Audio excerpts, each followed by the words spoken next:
जय हिंद दोस्तों। आज हम लोग पुनः उपस्थित हुए हैं अपने नए सेशन को आगे बढ़ाने के लिए। तो आज का सेशन जो है यह बहुत बेहतरीन सेशन होने वाला है, क्योंकि यह कंटेंट से भरा हुआ सेशन होने वाला है, जो कि लूसेंट सीरीज आप लोग के पता है कि आप लोग को पता है कि लूसेंट सीरीज जो होता है वह एक बेहतरीन सीरीज होता है। अगर आप जिस भी वनडे एग्जाम का तैयारी कर रहे हैं, अगर आपको जीके में प्रॉब्लम है, तो आप इस सीरीज से अपने सभी प्रकार के कंटेंट को अपने अंदर समाहित करके आप एग्जाम को फोड़ सकते हैं। कहीं कोई दिक्कत नहीं है। आप अगर लूसेंट सीरीज को लेकर चलते हैं तो आरपीएफ का एग्जाम हो गया, एसएससी जीडी का एग्जाम हो गया, या फिर आप सेंट्रल लेवल का जो सीजीएल होता है, सीएचएसएल होता है, एमटीएस होता है, यूडीसी होता है, ये सब जितना एग्जाम होता है आराम से निकाल सकते हैं। उसके बाद आपका रेलवे का सभी एग्जाम, और फिर आपका बिहार के अंतर्गत जो जितने भी एग्जाम है, चाहे बिहार दरोगा में बैठ रहे हैं, या बिहार एसएससी में बैठ रहे हैं, या बिहार सीजीएल में बैठिएगा, या फिर आप लोग को पता है कि जो आपका बिहार के अंतर्गत जो लोक सेवा आयोग है बीपीएससी, उसके अंतर्गत प्रीलिम्स में आप जो है कि रिजल्ट बना सकते हैं आराम से। तो चलिए बिना कोई देरी किए हुए आज के सेशन को हम लोग शुरू कर रहे हैं लूसेंट सीरीज के अंतर्गत। और जितने भी छात्र हमारे चैनल से जुड़कर हमारे मतलब चैनल पे फायदा उठा रहे हैं, या फिर अपने आप को इंक्रीज करने का प्रयास कर रहे हैं, तो समझिए उनके लिए हम जी जान लगा के बहुत सारा मेहनत कर रहे हैं। बस आप लगातार मेरा साथ दीजिएगा और आगे चलकर आपका रिजल्ट होगा एग्जाम में, कहीं कोई शक नहीं है। भले आपको यह सब चीज फ्री में मिल रहा है, लेकिन आप इसे इग्नोर नहीं कर सकते हैं, नहीं तो आपको इसका पता आपको एग्जाम के बाद चल जाएगा। जिस दिन अगर मान लीजिए जैसे ही चुनाव खत्म होगा, उसके बाद देखिएगा बिहार एसएससी का एग्जाम डेट तुरंत निकल जाएगा और तुरंत इसका प्रीलिम्स ले लेगा। उसके बाद फिर इसका मेंस भी तुरंत ले लेगा, क्योंकि आप लोगों को पता है कि आगे विधानसभा का चुनाव बिहार के अंतर्गत होने वाला है 2025 में। तो बिहार विधानसभा चुनाव के पहले बिहार एसएससी के जो है कि वैकेंसी को कवर करना पड़ेगा, या फिर उसको पूरा तरह से कंप्लीट करवाएगा। इसीलिए आप लोग जो है कि लगातार बनकर रहिए और लूसेंट का हर एक कंटेंट आपके दिमाग में फिट करवा देंगे। हम जो शुरुआत से ये 3 क्लास लिए हैं, अगर आप उस 3 क्लास को बहुत अच्छी तरीका से देख रहे होंगे और अच्छा क्वेश्चन जो होगा, या फिर जो भी क्वेश्चन है जिसमें आप कंफ्यूज करते हैं, उस क्वेश्चन को आप कॉपी में नोट डाउन करके एक शॉर्ट नोट बनाने का प्रयास कीजिएगा। क्योंकि जब भी आप एग्जाम देने चाहिएगा तो आप एकदम पूरा फास्ट उसको रिकॉल कर सकते हैं माइंड में, तो आराम से आपका कवर हो जाएगा। और आपको बता देते हैं, बस आप भरोसा रखिएगा, इस शब्द को ध्यान दीजिएगा। अगर आप इस चैनल से जुड़े हुए हैं, अपना 1-2 घंटा समय आप दे रहे हैं दिन में प्रतिदिन, तो इसका मतलब सिर्फ आप भरोसा रखिएगा। आपको उस दिन विश्वास होगा जिस दिन आप बिहार एसएससी के अंतर्गत 75 में जिस दिन 60+ क्वेश्चन डायरेक्ट टच हो जाएगा, तब फिर आपको भरोसा आएगा उस दिन। उसके बाद देखिएगा क्या होता है कमाल। जो भी एग्जाम दिए बिहार दरोगा का दीजिए, आराम से आपका कवर हो जाएगा। तो चलिए आज के सेशन को हम लोग शुरुआत कर रहे हैं बिना कोई देरी किए हुए। तो सबसे पहले आज का मोटिवेशनल क्वाइट डेली की भांति हम लोग लेके आए हुए हैं, तो आप लोग इसे समझने का प्रयास कीजिएगा। मुश्किल नहीं कुछ दुनिया में, मुश्किल नहीं है कुछ दुनिया में, तू जरा हिम्मत तो कर। मुश्किल नहीं है कुछ इस दुनिया में, तू जरा हिम्मत तो कर। ख्वाब बदलेंगे हकीकत में, तू जरा कोशिश तो करके देख। इसका मतलब है कि आप हिम्मत को नहीं हारिएगा। देखिएगा उतार चढ़ाव जिंदगी में आते रहता है। अगर जिंदगी मिला है किसी भी इंसान को, तो समझिएगा उसको स्ट्रगल करने के लिए आना चाहिए। अगर जिस व्यक्ति को जिंदगी से लड़ने के लिए नहीं आया है, या परिस्थिति से लड़ने के लिए नहीं आया है, तो समझिएगा आप एक अधूरा इंसान है, आप कभी आगे नहीं बढ़ सकते हैं। लेकिन आप परिस्थिति के अनुसार अपने आप को ढालने का प्रयास कीजिए। दुनिया बोलने वाला है, बोलने दीजिए, कोई मतलब नहीं है। हमको एकदम काम से बाहर हो जाना है और सिर्फ हमको किताब से दोस्ती रखना और अपने पढ़ाई से मतलब रखना है। बाद में की दुनिया कहां जाए हमको कोई मतलब नहीं है। तो आप जब ऐसा अपने आप में जब आप लाइएगा अपने अंदर प्रवृत्ति, तो आपका अपने आप सिलेक्शन होगा, और जिस दिन आपका सिलेक्शन हो जाएगा पूरी दुनिया आपके पीछे खड़ा होगा। बस यही, बस आप अपना 6 महीना साल भर अपने आप को दीजिए। उसके बाद पूरा जिंदगी आपको शिक्षा, जो अगर आप 1 से 2 महीना शिक्षा को या अपने पढ़ाई को बहुत अच्छी तरीका से देते हैं, तो आपका पूरे जिंदगी भर आगे आने वाला पीढ़ी में बदलाव देखने के लिए मिलेगा। देखिएगा प्राइवेट जॉब करके तो आदमी लाखों लाख रुपया कमा रहा है, उससे मतलब नहीं है। लेकिन आप एक सरकारी जॉब अगर पा लेते हैं, हम लोग बिहार, उत्तर प्रदेश, झारखंड के अंतर्गत, तो इसका मतलब है सरकारी जॉब का कितना क्रेज है, आप समझ सकते हैं। इसीलिए आप एक सरकारी जॉब लीजिए। आप पढ़ाई के क्षेत्र में हैं, आपके माता पिताजी जो है कि आपको पढ़ाई में शुरुआत से ही रखे हुए हैं, तो आपको उनको भी आपको देना है कुछ प्रतिफल। जैसे मान लीजिए अगर कोई बिजनेसमैन है तो वो 10 लाख रुपया 50 लाख रुपया फंसाते हैं कोई बिजनेस में, उसके बाद वो क्या सोचते हैं हमको कम से कम 50,000 रुपया या 1 लाख रुपया महीना जो है कि आना चाहिए। इसका मतलब वो पहले पूंजी फंसा रहे हैं, पूंजी के बाद वो जो है कि उससे इनकम का सोच रहे हैं। तो उसी तरह से आपके पिताजी माताजी बहुत मेहनत करके आपको जो है कि पैसा देते हैं, इसका मतलब आप ही में इन्वेस्ट कर रहे हैं पूंजी के रूप में। तो आपका भी दायित्व बनता है कि उस पैसा का एक एक चीज जो है कि आपको चुकाना है, आपको जो है कि आपको एक सरकारी जॉब लेके और नाम कमा के और आगे माता पिता को जो है कि आराम से बहुत ऊंचा स्थान पे बैठा के। तो चलिए आज के सेशन को हम लोग शुरुआत कर रहे हैं। तो आज का सेशन में सबसे पहले हम इतिहास को देखने वाले हैं। लुसेंट के अंतर्गत जो सीरीज है हम लोग सबसे पहले उसको देखने वाले हैं, उसके बाद फिर आपको पॉलिटी के अंतर्गत चलेंगे लेके।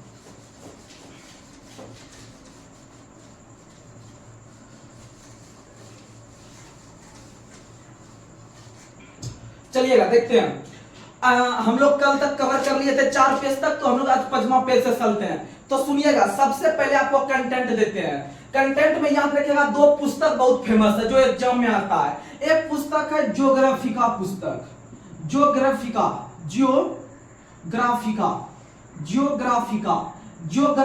एक पुस्तक होता है, एक ज्योग्राफी पुस्तक होता है, एक ज्योग्राफी पुस्तक होता है। तो दोनों का रचनाकार जो है अलग अलग है, यानी कि भारत के अंतर्गत जो है कि आपको याद रखना है, एक ज्योग्राफिका पुस्तक है, एक ज्योग्राफी पुस्तक है। ज्योग्राफिका पुस्तक के लेखक जो है वह स्ट्रैबो है। ये लोग जो है ये लोग खगोलविद है, स्ट्रैबो है। वहीं पर ज्योग्राफी पुस्तक के जो लेखक है वह टॉलमी है। ज्योग्राफी पुस्तक के लेखक जो है वो टॉलमी है। और टॉलमी का एक और पुस्तक आपको हम बता चुके हैं, टॉलमी का एक और पुस्तक है भारत का भूगोल। भारत का भूगोल पुस्तक के लेखक जो है वो टॉलमी है। और टॉलमी ने ही भारत का भूगोल नामक पुस्तक का रचना करके जो है कि भारत का जो है कि आपका चित्र जो है कि आपका मानचित्र पर या फिर इसको जो है कि दर्शाने का काम किया गया था टॉलमी के द्वारा। समझ में आ गया? तो चलिए हम लोग आगे बढ़ते हैं। तो आप लोग को बताना है कि भारत के अंदर में किस जगह से सबसे पहले रोमन सिक्के प्राप्त हुआ है। तो रोमन सिक्के जो प्राप्त हुआ है, याद रखिएगा, रोमन सिक्के जो प्राप्त हुआ है वह अरिक्मेडू से प्राप्त हुआ है, अरिक्मेडू से प्राप्त हुआ है। रोमन सिक्के अरिक्मेडू से प्राप्त हुआ है और जो यह स्थित है, यह पुदुचेरी में स्थित है। कहां में स्थित है? पुदुचेरी में। रोमन सिक्के अरिक्मेडू से प्राप्त हुआ है जिसका संबंध पुदुचेरी से है। और पुदुचेरी का जो न्यायिक कार्यभार संभालता है वह कौन सा हाईकोर्ट संभालता है? तो पुदुचेरी का संभालता है तमिलनाडु, और केरल संभालता है लक्षद्वीप का केरल संभालता है, और अंडमान का आपका कलकत्ता संभालता है, अंडमान का कलकत्ता। और दादर नगर हवेली सबका जो संभालता है ये कौन संभालता है? दमनदीप का, ये महाराष्ट्र संभालता है। याद रखने का प्रयास कीजिएगा। चलिए आगे बढ़ते हैं। सबसे पहले भारत के संदर्भ में आप लोग को पता है कि भारत का ही हिस्सा हुआ करता था आपका बर्मा। भारत का ही हिस्सा हुआ करता था बर्मा, और बर्मा भारत से जो अलग हुआ है आप लोग को पता है 1935 अधिनियम के तहत 1937 में अलग हुआ है। और बर्मा जो है उसको हम लोग किस नाम से जानते थे पहले? तो बर्मा को हम लोग स्वर्ण भूमि के नाम से जानते थे। याद रखिएगा, बर्मा को स्वर्ण भूमि। ये क्वेश्चन जो है कि आपका इस तरह का पैटर्न का क्वेश्चन अक्सर बिहार एसएससी पूछता है। अब बिहार एसएससी का जो है कि सीजीएल का मेंस उठा के देख लीजिए, 3rd सीजीएल का, इस तरह के पैटर्न पर बहुत सारा क्वेश्चन हुबहू लुसेंट से डायरेक्ट छाप दिया है, तो आप लोग याद रखिएगा। तो बर्मा को स्वर्ण भूमि कहते हैं। वहीं पर याद रखिएगा आप लोग बर्मा यानी म्यांमार को स्वर्ण भूमि कहते हैं। और याद रखिएगा मलाया को हम लोग जानते हैं सवर्ण द्वीप के नाम से, मलाया को जानते हैं सवर्ण द्वीप के नाम से। वहीं याद रखिएगा हम लोग जो जानते हैं कंबोज के नाम से जानते हैं कंबोडिया को। किसको जानते हैं? कंबोडिया को। और कंबोज महाजनपद की राजधानी हाटक हुआ करती है। कंबोज महाजनपद की राजधानी कहां हुआ करती है? हाटक। वहीं अगर हम बात करते हैं जावा को क्या कहते हैं? तो जावा को यव द्वीप कहते हैं। जावा को क्या कहते हैं? यव द्वीप। और यह इंडोनेशिया के अंतर्गत स्थित है। और जावा जो है यह विश्व का सबसे बड़ा घना बसा द्वीप है। विश्व का सबसे बड़ा घना बसा द्वीप जो है वह जावा है, जो इंडोनेशिया के अंतर्गत आता है। और इंडोनेशिया के अंतर्गत आप लोग को पता है कि सबसे बड़ा जो मुस्लिम देश है आपका पूरे विश्व में इंडोनेशिया है। इंडोनेशिया बहुत बड़ा मुस्लिम कंट्री है। और आप लोग को बता दें इंडोनेशिया के अंतर्गत जावा द्वीप है। और जावा द्वीप ही एकमात्र ऐसा द्वीप है जिस पर पूर्णतः हिंदू व्यक्ति निवास करते हैं। पूर्णतः हिंदू द्वीप के नाम से जावा को जानते हैं, लेकिन जावा इंडोनेशिया के अंतर्गत है और जावा को यव द्वीप के नाम से जानते हैं। तो आप लोग ये सब कंटेंट याद रखने का प्रयास कीजिएगा, एग्जाम में आता है। आगे बढ़ते हैं। अगला क्वेश्चन, उत्तर भारत के मंदिर मंदिर, देखिएगा जब भारत के अंदर मंदिर बनाने का प्रथा का शुरुआत हुआ था तो ये आप लोग को पता है 3 कैटेगरी में मंदिर बनते हैं, उसमें से आप जितना कंटेंट है आपको आराम से फिट करवाएंगे। मंदिर में सबसे पहले अगर उत्तर भारत का मंदिर देखिएगा तो उत्तर भारत का मंदिर नागर शैली में बनता है। अगर आप दक्षिण भारत का मंदिर बनाने की शैली देखिएगा तो दक्षिण भारत में बनता है दो से दक्षिण, दो से द्रविड़, दो से दक्षिण, दो से द्रविड़, और दोनों का जो मिक्स कहलाता है, याद रखिएगा बीच वाला वो कहलाता है बेसर। क्या कहलाता है? बेसर शैली के अंतर्गत आपका बीच वाला श्रेणी बनता है, आप लोग याद रखने का प्रयास कीजिएगा। और एक शब्द बता देते हैं पंचायतन। पंचायतन शब्द का संबंध जो है वह हिंदू मंदिर बनाने के विधि से है। हिंदू मंदिर बनाने के विधि से पंचायतन शब्द का उल्लेख मिलता है, आप लोग को पता है। अगला क्वेश्चन आप लोग को बताना है कि कंदरिया महादेव मंदिर कहां है? खजुराहो में। कंदरिया महादेव मंदिर खजुराहो में है। उसके बाद लक्ष्मण मंदिर भी खजुराहो में है, और खजुराहो जो है वह मध्य प्रदेश में है। खजुराहो कहां में है? मध्य प्रदेश में। अगला क्वेश्चन लिंगराज मंदिर कहां है? भुवनेश्वर में। लिंगराज मंदिर कहां है? भुवनेश्वर में। उसके बाद याद रखिएगा गोंडेश्वर मंदिर महाराष्ट्र में है। गोंडेश्वर मंदिर कहां है? महाराष्ट्र में। चलिए हम लोग धीरे धीरे आगे बढ़ते हैं। अगला क्वेश्चन आप लोग को बताना है इतिहास का विभाजन कितने आधार पे हुआ है? 3 आधार पे। आप लोग को पता है प्राग ऐतिहासिक काल, आद ऐतिहासिक काल और ऐतिहासिक काल। यानी आपको पता है कि सबसे पहले प्राग ऐतिहासिक काल जो होता है उसके तहत जो है कि पढ़ा लिखा नहीं जा सका। उसके बाद दूसरा में बताए थे कि आपको जो है कि वो आपका किस रूप में था? आद ऐतिहासिक काल। आद ऐतिहासिक काल का जो मतलब होता है वह होता है कि जिस काल में प्रचलन के लेखक उपलब्ध नहीं हो सके, और यानी पढ़ने के जो है कि आपका उपलब्ध नहीं हो सके। आप लोग को पिछले वीडियो में बताए थे। और उसके बाद जो आपका तीसरा बताए थे ऐतिहासिक काल, उसमें से आपका जो है कि पढ़ने योग्य हुआ, और उसी के आधार पर हम लोग आगे बढ़ रहे हैं। आगे बढ़ते हैं। अगला क्वेश्चन, होमो सेपियंस यानी ज्ञानी मानव का प्रवेश आज से लगभग धरती पर कितना वर्ष पहले हुआ था? 30 या 40 हजार वर्ष पूर्व हुआ था। 30 या 40 हजार वर्ष पूर्व हुआ था आपका मानव का आगमन, और मानव का वैज्ञानिक नाम है होमो सेपियंस। आगे बढ़ते हैं। अगला क्वेश्चन आप लोग को बताना है पूर्व पाषाण काल या पूरा पाषाण काल। समझने का प्रयास कीजिएगा, थोड़ा सा ध्यान दीजिएगा। इसमें क्वेश्चन पूछता है कि मनुष्य ने सबसे पहले अस्थायी जीवन कब अपनाया, या फिर सबसे पहले कुत्ता को पालतू कब बनाया। तो ये सब क्वेश्चन सुनिएगा, आप लोग को बता दें। याद रखिएगा कि मानव के जीविका का मुख्य आधार जो था वह शिकार हुआ करता था। मानव के शिकार हुआ करता था, और शिकार का जो खोज किया था यह पूर्व पाषाण युग में किया था। पूर्व पाषाण युग, या इसी को कहते हैं हम लोग पूरा पाषाण काल। क्या कहते हैं? पूरा पाषाण काल। पूरा पाषाण काल। अभी देखिएगा आपको अगर हम डिटेल में पूरा समझाते हैं, फाउंडेशन की तरह हम आपको पढ़ा सकते हैं, बता सकते हैं पूरा डीप में कि पूर्व पाषाण काल, पूरा पाषाण काल या फिर आपका मध्य पाषाण काल। तो ये सब टोटल चीज हम इसको डेट के हिसाब से बांटते हैं, लेकिन उतना ज्यादा आपको पढ़ने की जरूरत नहीं है, नहीं तो आपका इसी में हम लोग एक टॉपिक में फंस कर रह जाएंगे, हम लोग आगे नहीं निकल पाएंगे। लेकिन आपको कंटेंट जो एग्जाम में पूछेगा उससे आपको हम क्वेश्चन बनवा देंगे, उसमें कहीं दिक्कत नहीं है। यानी मानव ने जीविका का मुख्य आधार शिकार था, और इसको सबसे पहले अपनाया था पूरा पाषाण काल में। याद रखिएगा बहुत पहले। उसके बाद याद रखिएगा मानव ने धीरे धीरे क्या करना शुरू किया? आग। आग का आविष्कार मानव ने भी किया था पूरा पाषाण काल में। किसमें किया था? पूरा पाषाण काल। क्योंकि आपको पता है कि 2 पत्थर को रगड़ने से आग उत्पन्न करवाया था आपका पूरा पाषाण काल में, और जीविका का मुख्य आधार शिकार, यानी शिकार का भी आविष्कार किया था पूर्व पाषाण काल में। उसके बाद आप लोग याद रखिएगा पहिया का आविष्कार, यानी जब पहिया का आविष्कार हो गया तो कोई भी चीज एक जगह से दूसरे जगह आसानी से लेके जाने लगा। इसका मतलब याद रखिएगा ये नव पाषाण काल। नव पाषाण काल यानी थोड़ा सा और डेवलप हुआ। उसके बाद आप लोग को बता दे कि पहिया का आविष्कार हो गया। उसके बाद अगर आप लोग याद रखिएगा मनुष्य ने अस्थायी निवास, मनुष्य ने जो अस्थायी निवास का शुरू किया वो अभी किया नव पाषाण में। कब किया?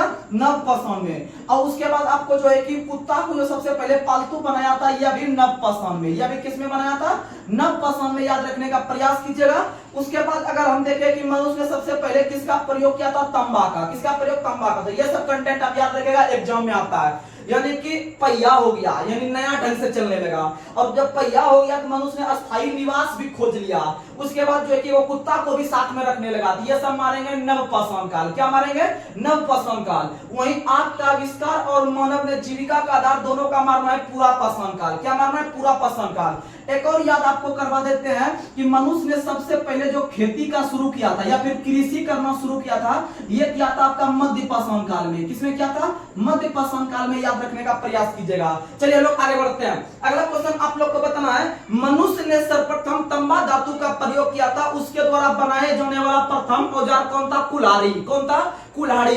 और कुल्हाड़ी जो मिला था वो अतिर्मपक्कम से मिला था। कुल्हाड़ी जो प्राप्त हुआ था अतिर्मपक्कम से प्राप्त हुआ था, याद रखिएगा। आप लोग को बता दे, जितना आपको हम कंटेंट दे रहे हैं बस इसको आप याद रख लीजिएगा, आपका एग्जाम में क्वेश्चन टच हो जाएगा। क्योंकि हम देखिए आप लोग का डिमांड था कि लूसेंट को कवर करने का, तो लूसेंट तो हम कवर कर रहे हैं, इसके साथ आपको बहुत सारा एक्स्ट्रा फैक्ट भी देने का प्रयास कर रहे हैं। बस आप लगातार बनकर रहिएगा, आपका काम बन जाएगा। उसके बाद आप लोग को बता दे कि कृषि का आविष्कार भी नवपाषाण काल में हुआ था। किसमें हुआ था? नवपाषाण काल में हुआ था, याद रखिएगा। नव यानी कि नया ढंग से, या फिर आपका मध्य के बाद थोड़ा और नया के पास हुआ था, यानी कि नवपाषाण काल में खेती या कृषि का शुरू हुआ था। अगला क्वेश्चन आप लोग को बताना है कि भारत ही नहीं पूरे आपका ऐतिहासिक काल में कृषि के अंतर्गत जो आपका पहला उत्पादक स्थल बना था वह मेहरगढ़ बना था। कौन बना था? मेहरगढ़ बना था। मेहरगढ़ आपका बलूचिस्तान में पड़ता है, मेहरगढ़ बलूचिस्तान में। अगला क्वेश्चन, कृषि के लिए अपनाई गई सबसे प्राचीन फसल गेहूं। सबसे प्राचीन फसल पूछेगा तो गेहूं मारेंगे, लेकिन मानव के द्वारा प्रयुक्त पहला अनाज पूछेगा। अगर बोलेगा मानव के द्वारा प्रथम प्रयुक्त अनाज का नाम, तो चावल मारेंगे। प्रयुक्त अनाज पूछेगा तो चावल मारेंगे, लेकिन मानव के द्वारा जो पहला खेती किया गया था, सबसे शुरू में उपजाया गया फसल गेहूं था। कौन सा था? गेहूं था, याद रखिएगा। ये सब क्वेश्चन आता है। प्रयुक्त पूछेगा तो चावल मारेंगे, और खेती पूछेगा सबसे पहले किस फसल का, तो गेहूं का। और गेहूं के बाद किया था जौ का, दूसरी फसल जौ था। पहला फसल गेहूं, दूसरी फसल जौ था, याद रखिएगा। आगे बढ़ते हैं। अगला क्वेश्चन आप लोग को बताना है, कृषि का प्रथम साक्ष्य कहां से? मेहरगढ़ से। आपको याद रखिएगा, क्वेश्चन अच्छा है। कृषि का प्रथम साक्ष्य मेहरगढ़ से प्राप्त हुआ है। वहीं याद रखिएगा कि चावल का प्रथम साक्ष्य जो प्राप्त हुआ है कोल्डिवा से। चावल का प्रथम साक्ष्य कोल्डिवा से प्राप्त हुआ है, लेकिन याद रखिएगा कृषि का जो प्रथम साक्ष्य प्राप्त हुआ है मेहरगढ़ से।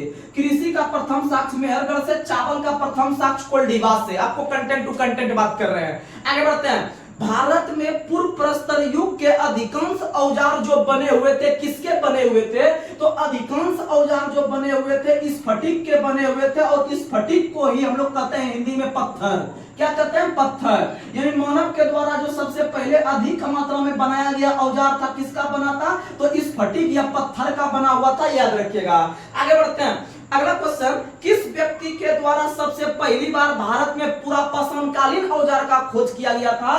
तो पूरा पाषाणकालीन औजार का जो खोज सबसे पहली बार किया था वह रॉबर्ट ब्रूस फुट ने किया था। रॉबर्ट ब्रूस फुट ने किया था, और रॉबर्ट ब्रूस फुट ने 1863 में किया था। कब किया था? 1863 में किया था पूरा पाषाणकालीन औजार का खोज। और याद रखिएगा 1863 में ही पहले भारत बनते हैं सत्येंद्रनाथ टैगोर आईसीएस में सफल होने वाले, 1863 में ही। और इससे 2 साल पहले 1861 में, और इससे 2 साल पहले 1861 में रविंद्रनाथ टैगोर का जन्म होता है। रविंद्रनाथ टैगोर का जन्म होता है, और 1941 में रविंद्रनाथ टैगोर का निधन होता है। तो ये सब भी आप याद रखेगा धीरे धीरे, इस भी बहुत ही इंपॉर्टेंट है। आगे बढ़ते हैं। अगला क्वेश्चन आप लोग को बताना है, किस नाम के स्थान पर भारत पूरा पाषाणकालीन औजार का जो खोज किया था रॉबर्ट ब्रूस फुट ने, वह पल्लावरम नामक स्थान पर। और आपको कल बताए थे कि भारत के अंदर में जो गड्ढा घर मिला है, भारत के अंदर में जो गड्ढा घर, इसी को कहते हैं गर्तावास। और यह मिला है बुर्जहोम से। कहां से मिला है? बुर्जहोम से। और बुर्जहोम जो जगह पड़ता है वो जम्मू कश्मीर में पड़ता था। कहां पड़ता था? जम्मू कश्मीर में पड़ता था। आप लोग याद रखिएगा। अगला क्वेश्चन आप लोग को बताना है, अगला क्वेश्चन आप लोग बताइएगा, भारत के अंतर्गत बताना है कि सबसे बड़ा सिंधु सभ्यता स्थल कौन है? तो आप लोग सुनिएगा, वाला क्वेश्चन है, ध्यान से समझने का प्रयास कीजिएगा।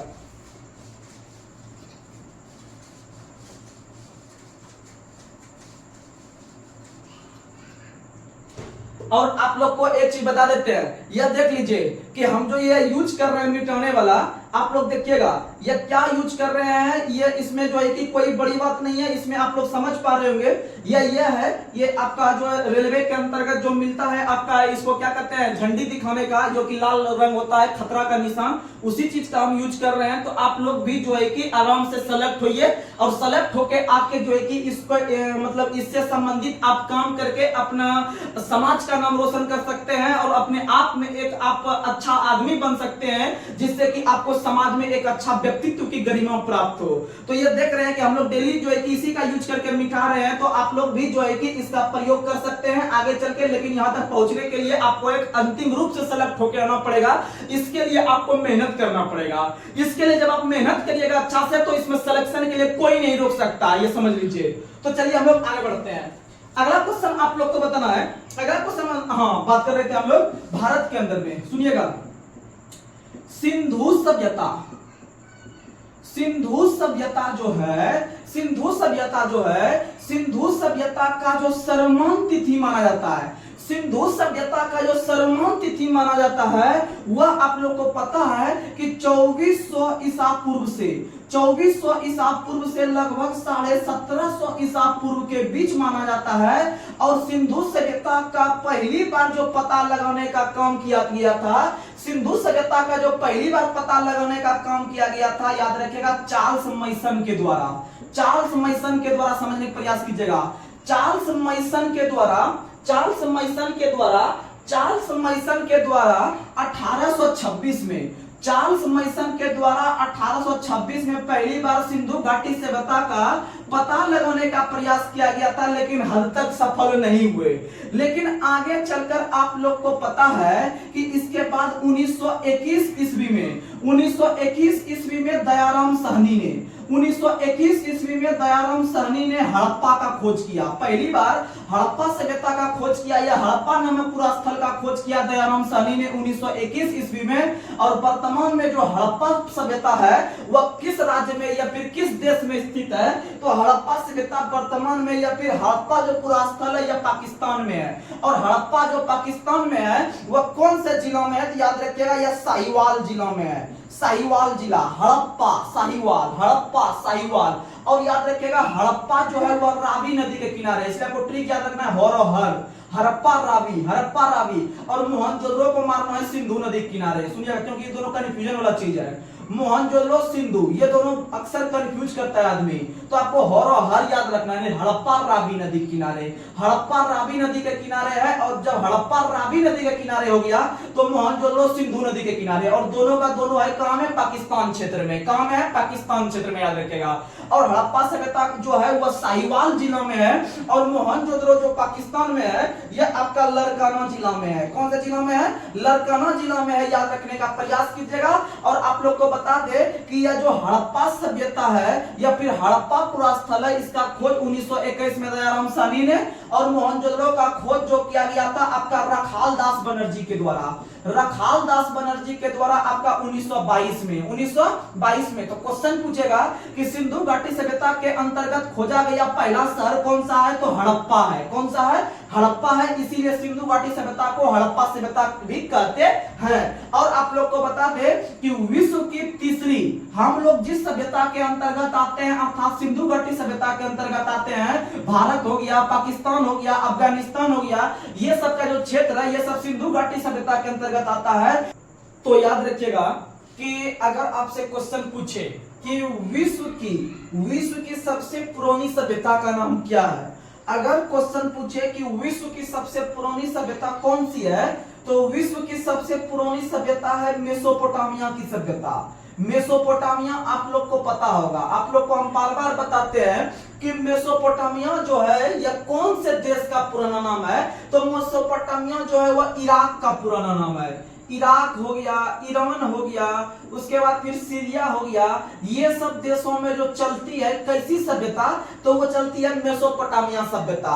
और मेसोपोटामिया सभ्यता विश्व की सबसे पहली सभ्यता है, और यह लगभग 3500 ईसा पूर्व से, लगभग 3500 ईसा पूर्व से चलकर आपका 500 ईसा पूर्व तक कवर करता है। यानी विश्व की सबसे पहली या सबसे पुरानी सभ्यता जो है मेसोपोटामिया सभ्यता।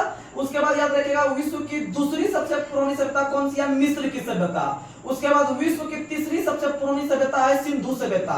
यानी हम लोग जो आते हैं सिंधु घाटी सभ्यता के अंतर्गत आते हैं, और यह विश्व की तीसरी सबसे पुरानी सभ्यता है। और याद रखिएगा चौथी सभ्यता का नाम है चीनी सभ्यता, यानी कि चौथी सबसे पुरानी सभ्यता है चीनी। पहला मेसोपोटामिया, दूसरा मिस्र, तीसरा सिंधु और चौथा चीनी सभ्यता है। आप लोग याद रखिएगा। आगे बढ़ते हैं। अगर हम बात करते हैं कि ये जो सिंधु घाटी सभ्यता है इसका सबसे बड़ा पुरा स्थल कौन है? तो सिंधु घाटी सभ्यता का सबसे बड़ा जो पुरा स्थल है वह कौन सा है? तो आप लोग को बता दे वह मोहनजोदड़ो है। कौन सा है? सबसे बड़ा पुरा स्थल आपका मोहनजोदड़ो है। वहीं पर बात करते हैं कि सबसे बड़ा भारत के अंतर्गत कौन है? तो सबसे बड़ा भारत के अंदर में कौन है? तो राखी गढ़ी है। राखी गढ़ी है, याद रखिएगा राखी गढ़ी है। और राखी गढ़ी जो है वह आपका हरियाणा राज्य के अंतर्गत हिसार जिला में है। हरियाणा के हिसार जिला में राखी गढ़ी स्थित है, जो कि घग्गर नदी के किनारे है। कौन नदी किनारे? घग्गर नदी के किनारे है। और इसका खोज किसने किया है? सूरजभान ने। किसने खोज किया है? सूरजभान ने किया है। आप लोग याद रखने का प्रयास कीजिएगा। यानी भारत के अंतर्गत पूछे तो राखी गढ़ी। अब सबसे बड़ा पूछ दे सीधा, बिना भारत लगाए सीधा पूछेगा सिंधु घाटी का सबसे बड़ा, तो मारेंगे मोहनजोदड़ो। क्या मारेंगे? मोहनजोदड़ो। याद रखने का प्रयास कीजिएगा। और मोहनजोदड़ो जो है वह पाकिस्तान के लड़काना जिला में, जिसका खोज जो किया है आपका रखालदास बनर्जी ने। और मोहनजोदड़ो का शाब्दिक अर्थ क्या होता है? मृतकों का टीला। मृतकों का टीला। ये सब क्वेश्चन आप याद रखिएगा, ये सब कंटेंट आता है। आगे बढ़ते हैं। अगला क्वेश्चन आप लोग को याद रखना है कि सिंधु घाटी सभ्यता जो था वह 2400 ईसा पूर्व से 1750 तक चला था। और सिंधु में देखिए 3 अक्षर है, इसलिए सिंधु घाटी सभ्यता का जो आकृति था वह त्रिभुजाकार था। कैसा था? त्रिभुजाकार था। याद रखने का प्रयास कीजिएगा। और अगर हम बात करते हैं आपका कि सिंधु घाटी सभ्यता के महत्वपूर्ण क्या क्या लक्षण थे, तो सिंधु घाटी सभ्यता के अंतर्गत आप लोग को पता है कि सिंधु घाटी सभ्यता का जो विस्तार था वह लगभग 4 भाग में देखने के लिए मिल रहा था। 4 भाग में देखने के लिए मिल रहा था, लेकिन और 4 भाग में से उत्तर, दक्षिण, पूरब, पश्चिम, यानी भारत के अंतर्गत ही नहीं आपको सभी प्रकार का सभ्यता का अलग अलग भाग करके पढ़ा जाता है। तो उसमें से सिंधु घाटी सभ्यता का जो हम पूरा स्थल भारत के अंदर में देखते हैं, तो उसका सबसे उत्तर में कौन है, दक्षिण में कौन है, पूरब में कौन है, पश्चिम में कौन है, तो आप लोगों को बताते हैं। उसके लिए सबसे पहले आपको हम ट्रिक देते हैं।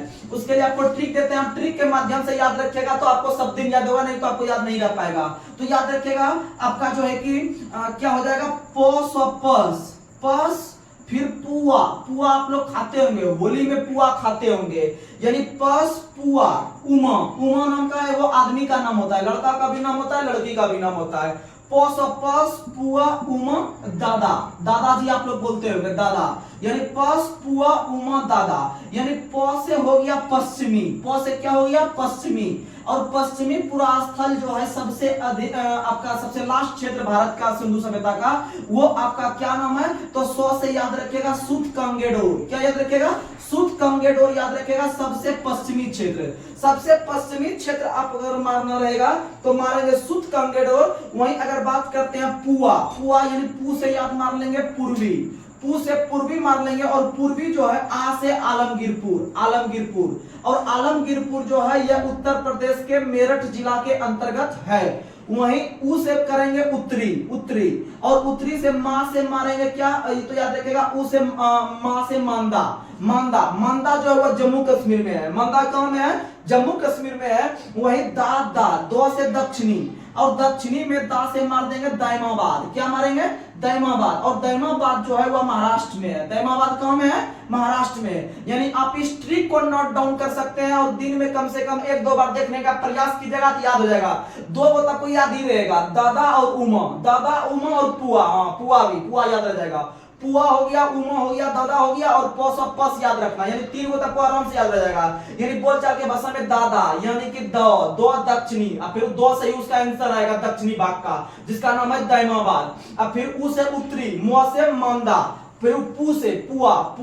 तो पू से पुआ यानी पू से पूर्वी, आ से आलमगीरपुर, प से पश्चिमी, सौ से सूतकंगेडोर। याद हो जाएगा। तो चलिए हम लोग आगे बढ़ते हैं। उसके बाद अगर बात करते हैं हम लोग कि आप लोग को पता है कि 2018 के अंतर्गत उत्तर प्रदेश का एक जिला था, आप लोग को पता है बागपत जिला। उत्तर प्रदेश में एक जिला है बागपत जिला। वहां पर ही पहली बार भारत पुरास्थल सर्वेक्षण ने राष्ट्र महत्व घोषित किया है। आप लोग को पता है 2018 में उत्तर प्रदेश का एक जिला का नाम आप लोग नोट याद रखिएगा, आपका उस जिला का नाम है बागपत जिला। बागपत जिला में ही आपका 2018 में उत्तर प्रदेश में जो है कि आपका कौन सा चीज को जो है कि आपको शामिल किया गया? भारतीय पुरातत्व सर्वेक्षण विभाग के द्वारा जो है कि उत्तर प्रदेश के बागपत जिला में इसको इस लिस्ट में शामिल किया गया, याद रखिएगा। और यह जो था आपका 2000 ईसा पूर्व के पहले का खोज किया गया था। ये आप नोट करके क्वेश्चन याद रखिएगा, आ सकता है एग्जाम में। वहीं आप लोग को पता है कि हाल ही में बिहार के अंतर्गत मुंगेर भागलपुर डिस्ट्रिक्ट के अंतर्गत एक जगह है सुल्तानगंज। सुल्तानगंज में आप लोग को पता है, अगर बिहार संबंधित एग्जाम दीजिएगा तो ये क्वेश्चन आ सकता है, क्योंकि ये करंट के तौर पर भी है और स्टैटिक बन चुका है।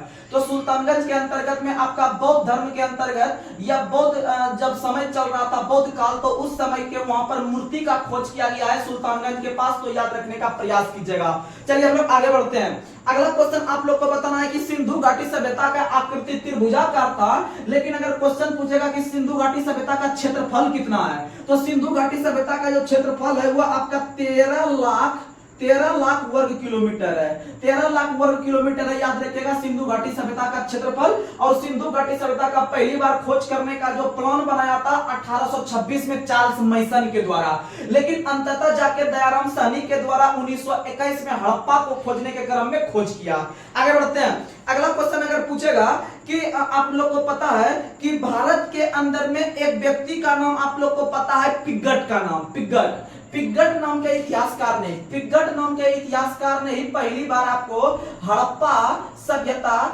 और मोहनजोदड़ो सभ्यता को जुड़वा राजधानी के रूप में पुकारा है। जुड़वा राजधानी के रूप में पुकारा है हड़प्पा और मोहनजोदड़ो को पिगट नाम के इतिहासकार ने, याद रखने का प्रयास कीजिएगा। और सिंधु घाटी सभ्यता जो थी एक प्रकार की नगरी सभ्यता थी। सिंधु घाटी सभ्यता एक प्रकार की नगरी सभ्यता थी, याद रखने का प्रयास कीजिएगा। चलिए हम लोग आगे बढ़ते हैं। अगला क्वेश्चन आप लोग को बताना है कि सिंधु घाटी सभ्यता एक दूसरे को कैसे काटते थे।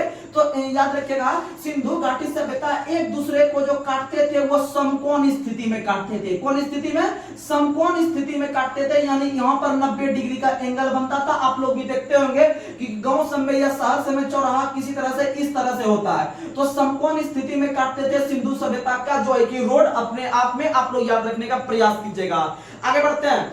हड़प्पा सभ्यता या मोहनजोदड़ो सभ्यता के अंतर्गत जो है कि आप लोग को पता है मोहनजोदड़ो में सबसे विशाल स्नानागार प्राप्त हुआ है।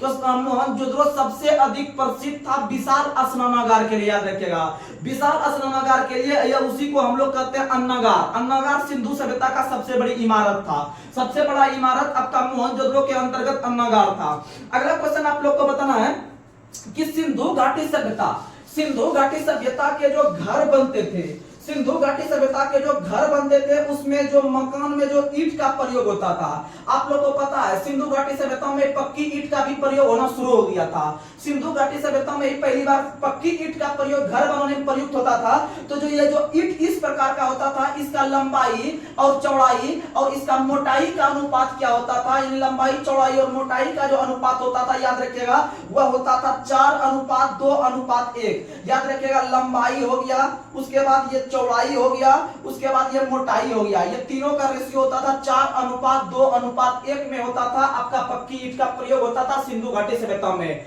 और आप लोग को पता है सिंधु घाटी सभ्यता में पके हुए मिट्टी के बर्तन को टेराकोटा कहते हैं। क्या कहते हैं? टेराकोटा। आप लोग याद करते होंगे टेराकोटा। आप लोग अगला क्वेश्चन बताइएगा कि सिंधु घाटी सभ्यता के अवशेष का खोज 1921 ईस्वी में हड़प्पा में की गई थी। हड़प्पा वर्तमान में रावी नदी के कौन से तट पर है? तो रावी नदी के जो है कि रावी नदी के बाएं तट पर है। रावी नदी का किस तट पर है? तो रावी नदी के बाएं तट पर आपका हड़प्पा सभ्यता स्थल है, रावी नदी के किनारे। और आप लोग को बता दें रावी जो नदी है उसका पुराना नाम था परुसनी नदी। कौन सी नदी? परुसनी जो है वह रावी का पुराना नाम है। और अस्किनी चिनाब का है। अस्किनी किसका है? चिनाब का है। वहीं आप लोग को बता देते हैं सुतुद्रु सतलज का है। सुतुद्रु किसका है? सतलज का है। सुतुद्रु सतलज का है। और व्यास व्याघ्र हो गया, तो आप लोग ये सब याद रखेगा। और अस्किनी चिनाब हो गया, अस्किनी चिनाब हो गया। आगे बढ़ते हैं। अगला क्वेश्चन आप लोग को बताना है कि किस इतिहासकार ने हड़प्पा स्थल को अर्ध औद्योगिक नगर कहा है? तो याद रखिएगा अर्ध औद्योगिक नगर की संख्या जो दिया गया है आपको हड़प्पा को अर्ध औद्योगिक नगर की संज्ञा जो दिया है वह पिग्गट ने दिया है। किसने दिया है? पिग्गट। इससे पहले आपको पता है पिग्गट ने हड़प्पा और मोहनजोदड़ो को संयुक्त राजधानी या जुड़वा राजधानी के रूप में भी पुकारा है। आगे बढ़ते हैं, अगला क्वेश्चन आप लोग को बताना है कि आप बताना है कि किस इतिहासकार ने हड़प्पा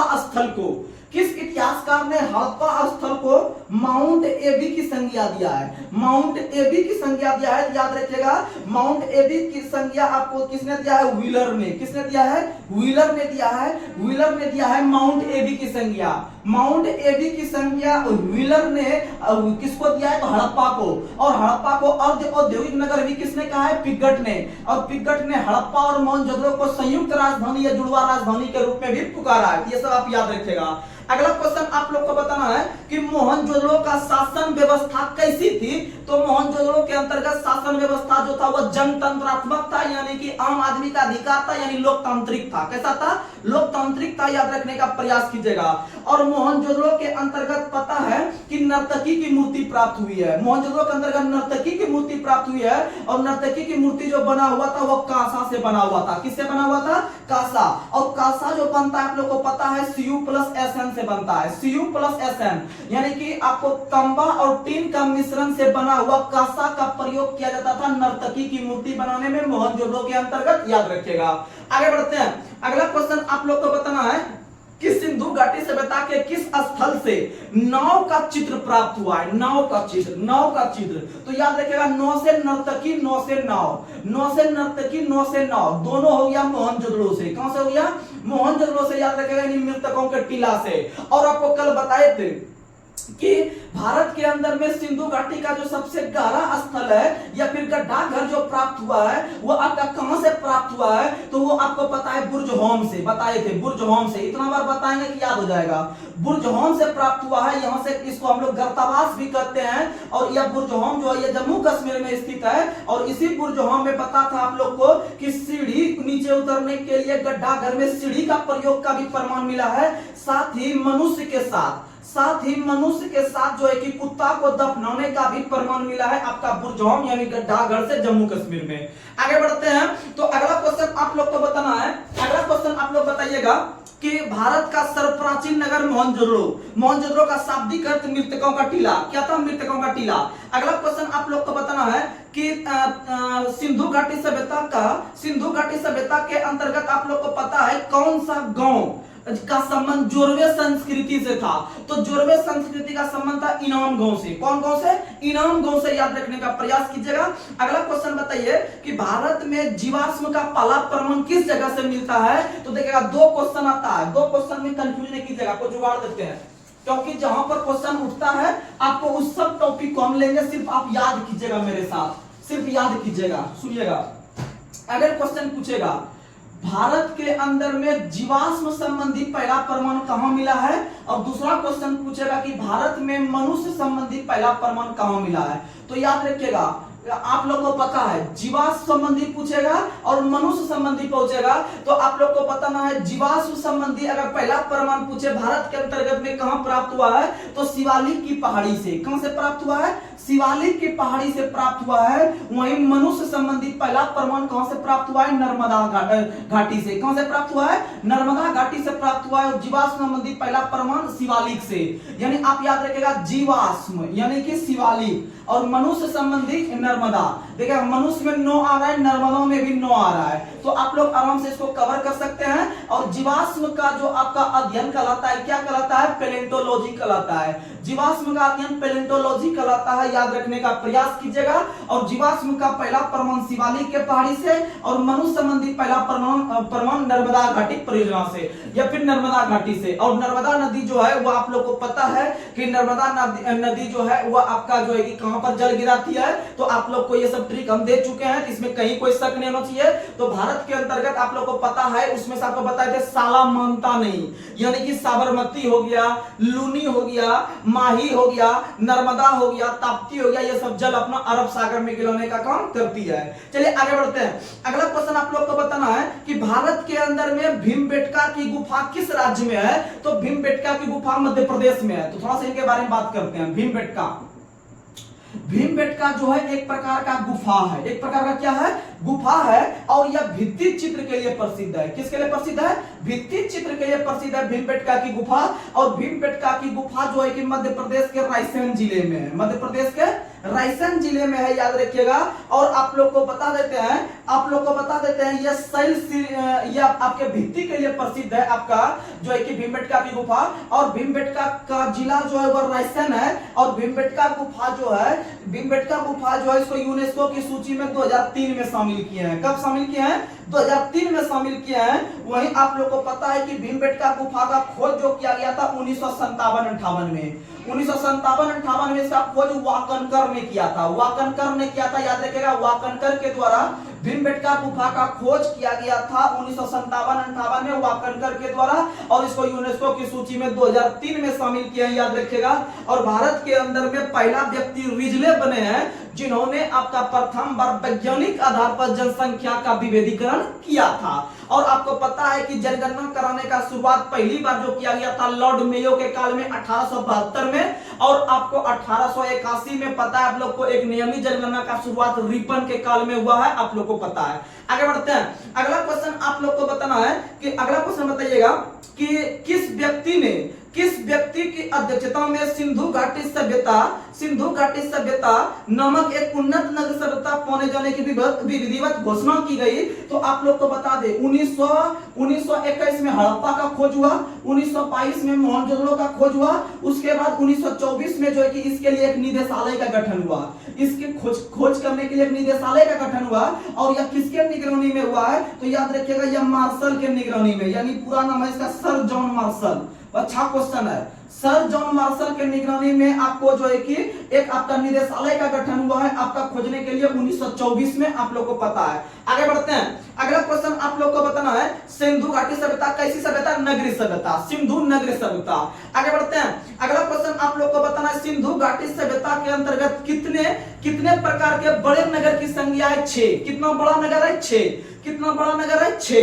और धौलावीरा सिंधु घाटी सभ्यता का एकमात्र ऐसा स्थल है, सिंधु घाटी सभ्यता का धौलावीरा एकमात्र ऐसा स्थल है जो कि यूनेस्को की सूची में है। किस सूची में है, यूनेस्को की सूची में है। और इसको 2020 में शामिल किया गया है। कब शामिल किया गया है, 2020-21 में शामिल किया गया है। और धौलावीरा जो है वो गुजरात में है। कहाँ में है, गुजरात में है। और धौलावीरा से ही पहली बार जल प्रबंधन की सुविधा मिला है। और धौलावीरा से ही पहली बार स्टेडियम का प्रमाण मिला है। किसका प्रमाण मिला है, आगे हम एक बार बहुत चीज बता देंगे कि कौन कौन जगह से कौन कौन चीज मिला है, तो उसके लिए टेंशन नहीं लेना है। तो फिलहाल समझिएगा, धौलावीरा एकमात्र सिंधु सभ्यता जो है वह यूनेस्को की सूची में है, 2020 में शामिल किया है। यहां से पहली बार जल प्रबंध मिला है, उसके बाद स्टेडियम का प्रमाण मिला है। और धौलावीरा एकमात्र स्थल है जो कि 3 हिस्सों में बटा हुआ था। कितने हिस्सों में, 3 हिस्सों में बटा हुआ था। आप लोग याद रखने का प्रयास कीजिएगा। आगे बढ़ते हैं। अगला क्वेश्चन आप लोग को बताना है स्वतंत्रता प्राप्ति के पश्चात सबसे अधिक हड़प्पा सभ्यता के स्थल किस राज्य में खोजे गए, गुजरात में। किस राज्य में, गुजरात में। अगला क्वेश्चन आप लोग को बताना है, अगला क्वेश्चन बताइएगा सिंधु सभ्यता का सबसे मुख्य बंदरगाह कौन था, लोथल। सबसे मुख्य बंदरगाह लोथल। ऐसे लोथल और सुतकोद्दा ये 2 बंदरगाह था। आगे बढ़ते हैं। अगला क्वेश्चन जूते हुए खेत और नक्काशीदार ईंट का प्रयोग पहली बार कालीबंगन में किया गया था। कहां किया गया था, कालीबंगन। और कालीबंगन कहां में है, राजस्थान में। कालीबंगन कहां में है, राजस्थान में। और कालीबंगन राजस्थान में स्थित है। और कालीबंगन का जो शाब्दिक अर्थ होता है काली चूड़ियां। कालीबंगन का शाब्दिक अर्थ क्या होता है, काली चूड़ियां। और कालीबंगन से ही हम लोग को क्या क्या प्राप्त हुआ है, तो याद रखिएगा जूता हुआ खेत पूछेगा। अब प्लस में अगर पूछेगा नक्काशीदार ईंटा, नक्काशीदार ईंटा का भी पहली बार प्रयोग कहां से हुआ है, कालीबंगन से हुआ है, यानी काली चूड़ियों से हुआ है। आगे बढ़ते हैं। अगला क्वेश्चन आप लोग को बताना है अग्नि कुंड कहां से प्राप्त हुए हैं, तो लोथल और कालीबंगन। लोथल और कालीबंगन ये दोनों जगह से आप लोग को पता है अग्नि कुंड का प्रमाण मिला है। अग्नि कुंड का प्रमाण जब माइंड में अग्नि नाम आया तो आप लोग को याद हम करवाए हैं कि आप लोग को बताए हैं कि ऋग्वेद के अंतर्गत जो आपके अग्नि देवता थे, अग्नि के लिए आप लोग को पता है 200 ऋचा की रचना करवाए थे। और इसके ऊपर में जो इंद्र देवता रहते हैं, इंद्र के लिए हम लोग इससे 50 ज्यादा 250 का रचना करवाए हैं। अग्नि के लिए 200 और इंद्र के लिए 250। और वर्षा के देवता के नाम से इंद्र को जानते हैं। और अग्नि को हम बताए थे कि मनुष्य और मनुष्य प्लस देवता के बीच जो है कि जो जो समझौता करवाता है वो अग्नि देवता करवाते हैं। आगे बढ़ते हैं। अगला क्वेश्चन आप लोग को बताना है कि किस स्थल से एक शिल पर 3 मुख वाले देवता की मूर्ति मिला है मोहनजोदड़ो से? कहां से मिला है? मोहनजोदड़ो से। अगला क्वेश्चन आप लोग बताइएगा कि मोहनजोदड़ो से नर्तकी का भी कंस मूर्ति मिला हुआ है, आप लोग को बताया है। अगला क्वेश्चन आप लोग को बताना है कि सिंधु सभ्यता की लिपि कैसी थी? भाव चित्रात्मक। सिंधु सभ्यता की लिपि कैसी थी? भाव चित्रात्मक। अगला क्वेश्चन आप लोग को बताना है कि भारत के अंतर्गत में लेखन कला की उचित व्यवस्था कराने वाला आपका कौन था सभ्यता? तो वह सुमेरिया सभ्यता था। कौन सभ्यता? सुमेरिया सभ्यता। आगे बढ़ते हैं। सिंधु सभ्यता के लोगों ने घरों के विन्यास के लिए कौन सी विधि अपनाया? ग्रिड विधि। कौन सी विधि? ग्रिड पद्धति। ग्रिड पद्धति अपनाया। अगला क्वेश्चन आप लोग को बताना है सिंधु सभ्यता अपने मिठास के लिए किसका प्रयोग करते थे? शहद का। किसका प्रयोग? शहद का, याद रखिएगा।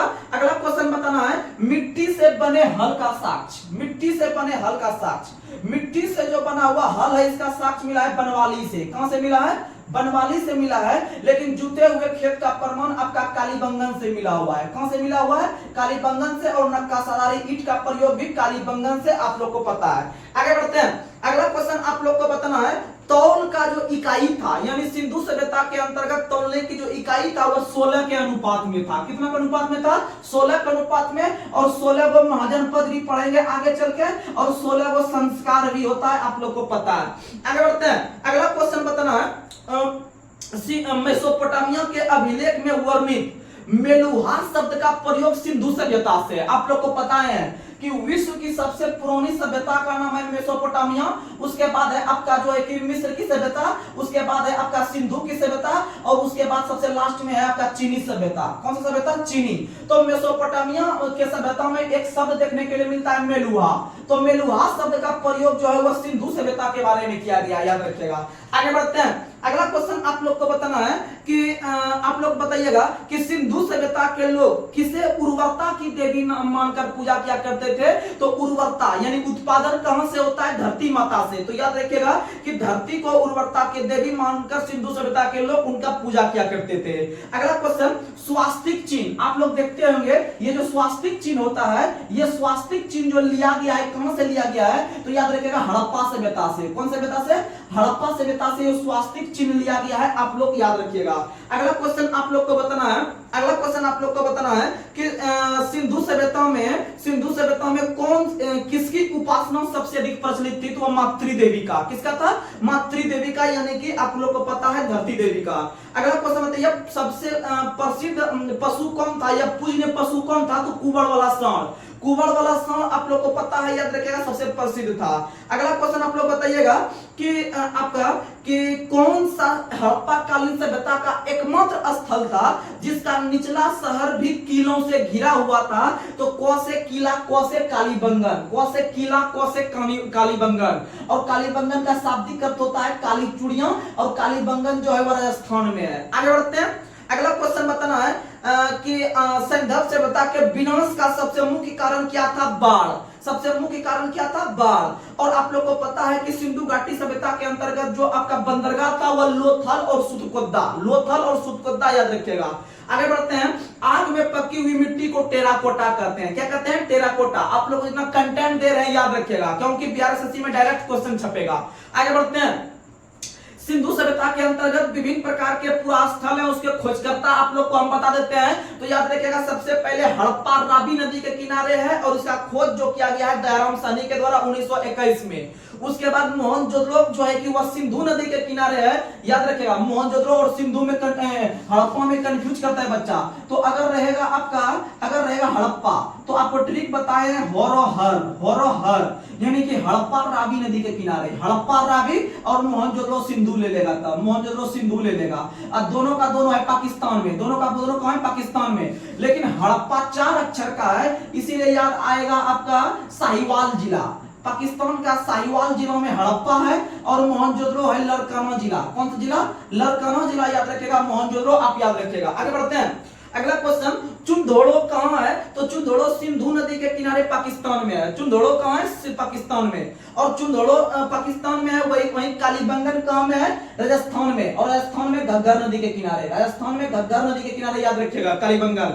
और कालीबंगन का खोज 1951 में हुआ था, यानी याद रखिएगा 1951 ईस्वी भी याद रख लीजिएगा। 1951 यानी 51 रुपयों में चूड़ी मिलता है, 51 रुपयों में चूड़ी मिलता है। और चूड़ी यानी काली चूड़ी, काली चूड़ी यानी कालीबंगन, काली चूड़ी यानी कालीबंगन। आगे बढ़ते हैं, अगला क्वेश्चन आप लोग को बताना है, कोटदीजी किस नदी का है? कोटदीजी दो यानी सिंधु, कोटदीजी सिंधु, कोटदीजी सिंधु। अगला क्वेश्चन, रंगपुर मादर नदी किनारे, रंगपुर मादर, रंगपुर मादर, और यह है आपका गुजरात में। कहाँ में है? गुजरात में। यह क्वेश्चन भी आपको कहीं पढ़ने के लिए मिला होगा कि गुजरात में सबसे सीधी बहने वाली नदी कौन सी है? तो वह मादर नदी है। और मादर नदी के किनारे रंगपुर है। मादर नदी के किनारे कौन सा है? रंगपुर। सीधा क्वेश्चन पूछेगा कि रंगपुर सिंधु सभ्यता का स्थल किस राज्य में है? तो अभी मोदी जी जो है वह रंग में चल रहा है। कैसे चल रहा है? रंग में, यानी रंगपुर गुजरात। रंगपुर कहाँ है? गुजरात में। आगे बढ़ते हैं, अगला क्वेश्चन रोपड़, बहुत अच्छा क्वेश्चन है। रोपड़ सतलज, रोपड़ सतलज पंजाब, रोपड़ सतलज पंजाब, रोपड़ सतलज पंजाब। आगे बढ़ते हैं, लोथल भोगवा, लोथल भोगवा, लोथल भोगवा, लोथल भोगवा, लोथल भोगवा गुजरात। आगे बढ़ते हैं, आलमगीरपुर बता ही चुके हैं आपको, उत्तर प्रदेश का मेरठ जिला, सबसे पूर्वी पुरास्थल, याद रखिएगा आलमगीरपुर, हिंडन नदी किनारे। आगे सुतकंगेडोर दास, सुतकंगेडोर दास, यानी कि आप लोगों को पता है सुतकंगेडोर दास, बनवाली रंगोई, बनवाली रंगोई, बनवाली रंगोई हरियाणा के अंतर्गत। आगे बढ़ते हैं हम, धौलावीरा, धौलावीरा कहाँ है? लूनी नदी के किनारे। और लूनी नदी आप लोग को पता है गुजरात के कच्छ के रण में विलुप्त होती है, तो याद रखना आपको धौलावीरा जो है वो गुजरात में, आप लोग को बता चुके हैं 2020 में यूनेस्को सूची के अंतर्गत। आगे बढ़ते हैं, सोतका, याद रख लीजिएगा, हो सकता है एग्जाम में आ जाए सोतका, क्योंकि आप लोग को लूसेंट का लगभग क्वेश्चन आपको कवर करके चलना पड़ेगा। सो से सोत का, और सो से शादी कोर, सो से शादी कोर, सोत का शादी कोर, सोत का शादी कोर, सोत का शादी कोर, सोत का शादी कोर, सोत का शादी कोर। और यह है कहां में? याद रखिएगा बलूचिस्तान में है, बलूचिस्तान में। तो आप लोग आराम से ये सब कवर कर लीजिएगा। तो हम लोग चलते हैं पॉलिटी की ओर। तो चलिए हम लोग चलते हैं अब लूसेंट के अंतर्गत, आप लोग को अगला हम लेके चलते हैं सब्जेक्ट जिसका नाम है पॉलिटी। पॉलिटी के अंतर्गत आप लोग को बहुत महत्वपूर्ण फैक्ट जो है कि आपको कवर करना पड़ेगा। तो पॉलिटी के अंतर्गत हम लोग आज कवर करने जा रहे हैं अनुच्छेद, लगभग अब शुरू करेंगे, क्योंकि जो लूसेंट के हिसाब से टॉपिक दे रहे हैं, आप लोग टेलीग्राम पे देख रहे होंगे कि जो भी छात्र बता देते हैं, जो भी छात्र अभी तक नहीं जुड़े हुए हैं टेलीग्राम चैनल से, तो आप लोग जुड़ जाइए। और लगभग 730 लड़का जुड़े हुए हैं टेलीग्राम से, तो 730 लड़कों में से लगभग 200 लड़का इस सिलेबस पढ़ते हैं, और वही लड़का रिजल्ट दीजिएगा। ऐसा नहीं सिर्फ वीडियो देख लेते हैं मेरा काम बन गया, नहीं, आपको कम से कम एक बार पढ़ना पड़ेगा, क्योंकि छोटी छोटी गलती अगर आप नहीं कीजिएगा एग्जाम में, तभी आप आगे बढ़ सकते हैं। क्योंकि बहुत लोग क्या कहता है, सिर्फ हार्ड क्वेश्चन पढ़ने के चक्कर में रहता है, इजी पे ध्यान नहीं देता, चलो ये तो मार ही देंगे। लेकिन नहीं, यह क्वेश्चन जब एग्जाम में आएगा तो आप कंफ्यूज करने लगेगा इजी इजी क्वेश्चन में, तो आप लोग को इजी क्वेश्चन में लेकर चलना पड़ेगा। इसीलिए हम एक पेज स्पीडी भी देते हैं, एक पेज स्पीडी देते हैं। बहुत सारे छात्र कमेंट करते हैं कि स्पीडी को भी लेके चलिए एक पेज, तो उनका भी बात रखने के लिए यह हम मेरे तरफ से भी लगता है नहीं, एक पेज स्पीडी अच्छा काम है, एक पेज स्पीडी लेके चलना पड़ेगा, क्योंकि उसमें लमसम एक पेज में आपका जो है कि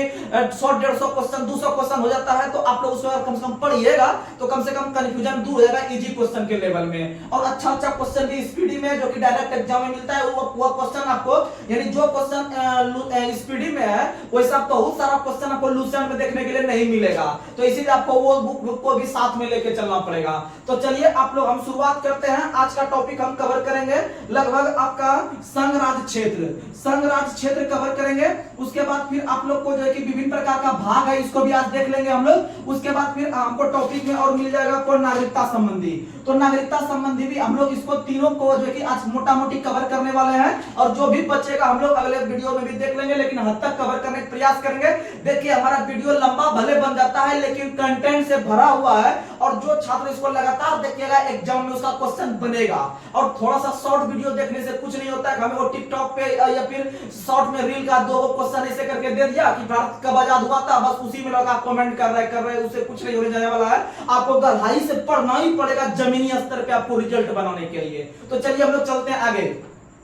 तो आप लोग को पता है कि भारत के अंतर्गत देशी रियासत को मिलाने के लिए, देशी रियासत आप लोग को पता है, देशी रियासत को भारत में देसी रियासत को भारत में मिलाने के लिए सबसे पहले आगे आए थे सरदार वल्लभ भाई पटेल, प्लस आए थे वीपी मेनन। वीपी मेनन आगे आए थे देसी रियासत को भारत में मिलाने के लिए। तो उसमें से 3 को कवर कर देते हैं, हैदराबाद देसी रियासत, क्योंकि लूसेंट में ये टॉपिक है इसीलिए आप लोगों के बीच हम लोग रख देते हैं। तो हैदराबाद देसी रियासत को हम लोग मिलाए थे पुलिस कार्रवाई इसके तहत, क्योंकि ये अच्छा से मांग नहीं रहा था, तो नहीं मान रहा था, हम उसके पास पुलिस लेके गए, क्योंकि उस समय गृह मंत्री जो थे वो सरदार वल्लभ भाई पटेल थे, और गृह मंत्री के अंतर्गत ही पुलिस सेवा रहती है। यह पुलिस का जो भार रहता है वो आपका गृह मंत्रालय के पास रहता है। जैसे अभी का गृह मंत्री अमित शाह है, उनके हाथ में पुलिस सेवा है, तो समझिएगा। तो हैदराबाद को पुलिस कार्रवाई के तहत, और पुलिस ने जाकर वहां एक ऑपरेशन किया था जिसका नाम था ऑपरेशन पोलो, या इसी को हम लोग कहते हैं ऑपरेशन कैटरपिलर। ऑपरेशन क्या कहते हैं? कैटरपिलर कहते हैं। इसका संबंध आपको है हैदराबाद को मिलाने को लेकर, और हैदराबाद को जो मिलाए थे याद रखिएगा 17 सितंबर के दिन, 17 सितंबर 1948 को। इसीलिए याद रखिएगा हाल ही में मोदी जी के द्वारा 17 सितंबर को हैदराबाद स्वतंत्रता दिवस मनाने का घोषणा किया गया। वहीं एक और जगह था जिसका नाम है आपका जम्मू कश्मीर। जम्मू कश्मीर के राजा हरि सिंह थे। राजा हरि सिंह ने जो है कि विलय पत्र पर सिग्नेचर करके इसे मिलाने का काम किया। वहीं एक और था आपका जो है कि जूनागढ़, जोसेफ जनमत संग्रह यानी वोटिंग करा के।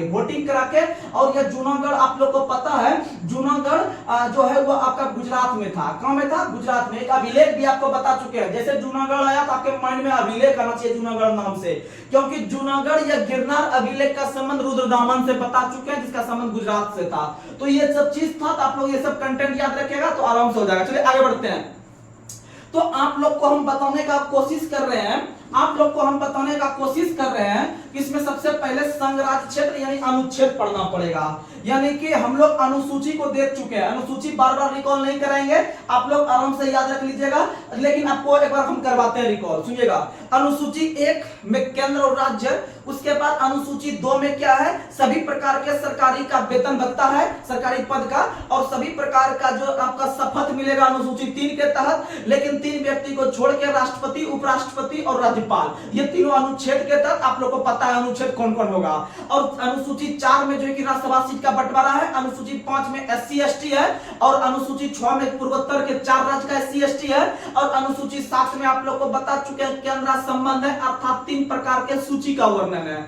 वहीं अगर हम बात करते हैं अनुसूची 8, तो अनुसूची 8 में राजभाषा है, और राजभाषा की संख्या वर्तमान में आपका 22 हो चुका है। प्रारंभ में जो राजभाषा था, प्रारंभ में राजभाषा की संख्या कितना था? तो प्रारंभ में राजभाषा की संख्या टोटल था आपका 14। उसके बाद 15वां सिंधी भाषा बना, सिंधी जो बना 21वां संविधान संशोधन 1967 के तहत। वहीं उसके बाद जो बना था 3 गो नमक और नमक, नेपाली, मणिपुरी, कोंकणी जो बना था आपका 51वां संविधान संशोधन, तो 71वां संविधान संशोधन 1992 के तहत। वहीं आप लोग को पता है आगे चल के 92वां संविधान संशोधन 2003 हुआ, इसके तहत बोडमास जोड़े यानी बोडो, डोगरी, मैथिली, संताली, और वर्तमान में कुल 22 राजभाषा है, आप लोग को बता चुके हैं। उसके बाद आप लोग को पता है 9वीं अनुसूची भूमि सुधार, 10वीं अनुसूची जो है आप लोग को पता है दल बदल, और 11वीं अनुसूची पता है आप लोग को पंचायती राज, और 12वीं अनुसूची नगर पालिका। समझ में आ गया? और नगर पालिका को कुल काम करने के लिए दिए हैं 18 विषय, और पंचायती राज को जरा दिए हैं 29 विषय। समझ में आ गया? आगे बढ़ते हैं।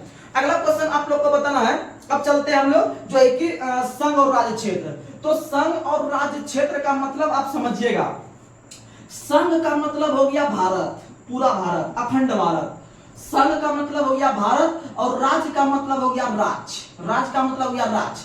यानी वर्तमान में संघ की संख्या 1 है, जिसको हम लोग भारत कहते हैं, और वर्तमान में राज्य की संख्या 28 है। ये दोनों का जो वर्णन है कहां में है? तो ये दोनों का जो वर्णन है मेरा जो है कि अनुच्छेद 1 में है। अनुच्छेद किस में है? 1 में है। यानी संघ राज्य क्षेत्र का वर्णन जो मिलता है वो किस में मिलता है? तो वह मिलता है अनुच्छेद 1 में, अनुच्छेद 1 में। और अनुच्छेद 1 के तहत ही आप लोग को पता है कि अनुच्छेद 1 के तहत ही भारत को राज्यों का संघ कहा गया है।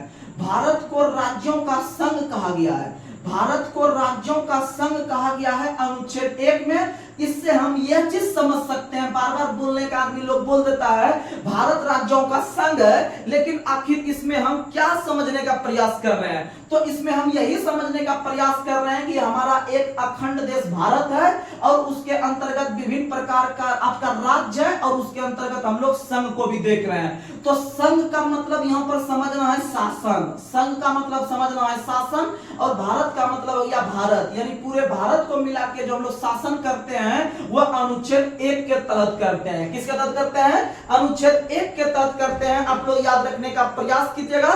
तो चलिए हम लोग आगे बढ़ते हैं। अनुच्छेद 2, अनुच्छेद 2, अनुच्छेद 2 जो है, अनुच्छेद 2 के अंतर्गत पता है कि भारत जो है इसमें अगर हम किसी बाहरी राज्य को मिलाने का काम करेंगे, अगर हम पूरे भारत के अंतर्गत अगर हम कोई बाहर से अगर कोई राज्य को मिलाने का काम करेंगे तो वह अनुच्छेद 2 का प्रयोग करेंगे। किसका प्रयोग करेंगे?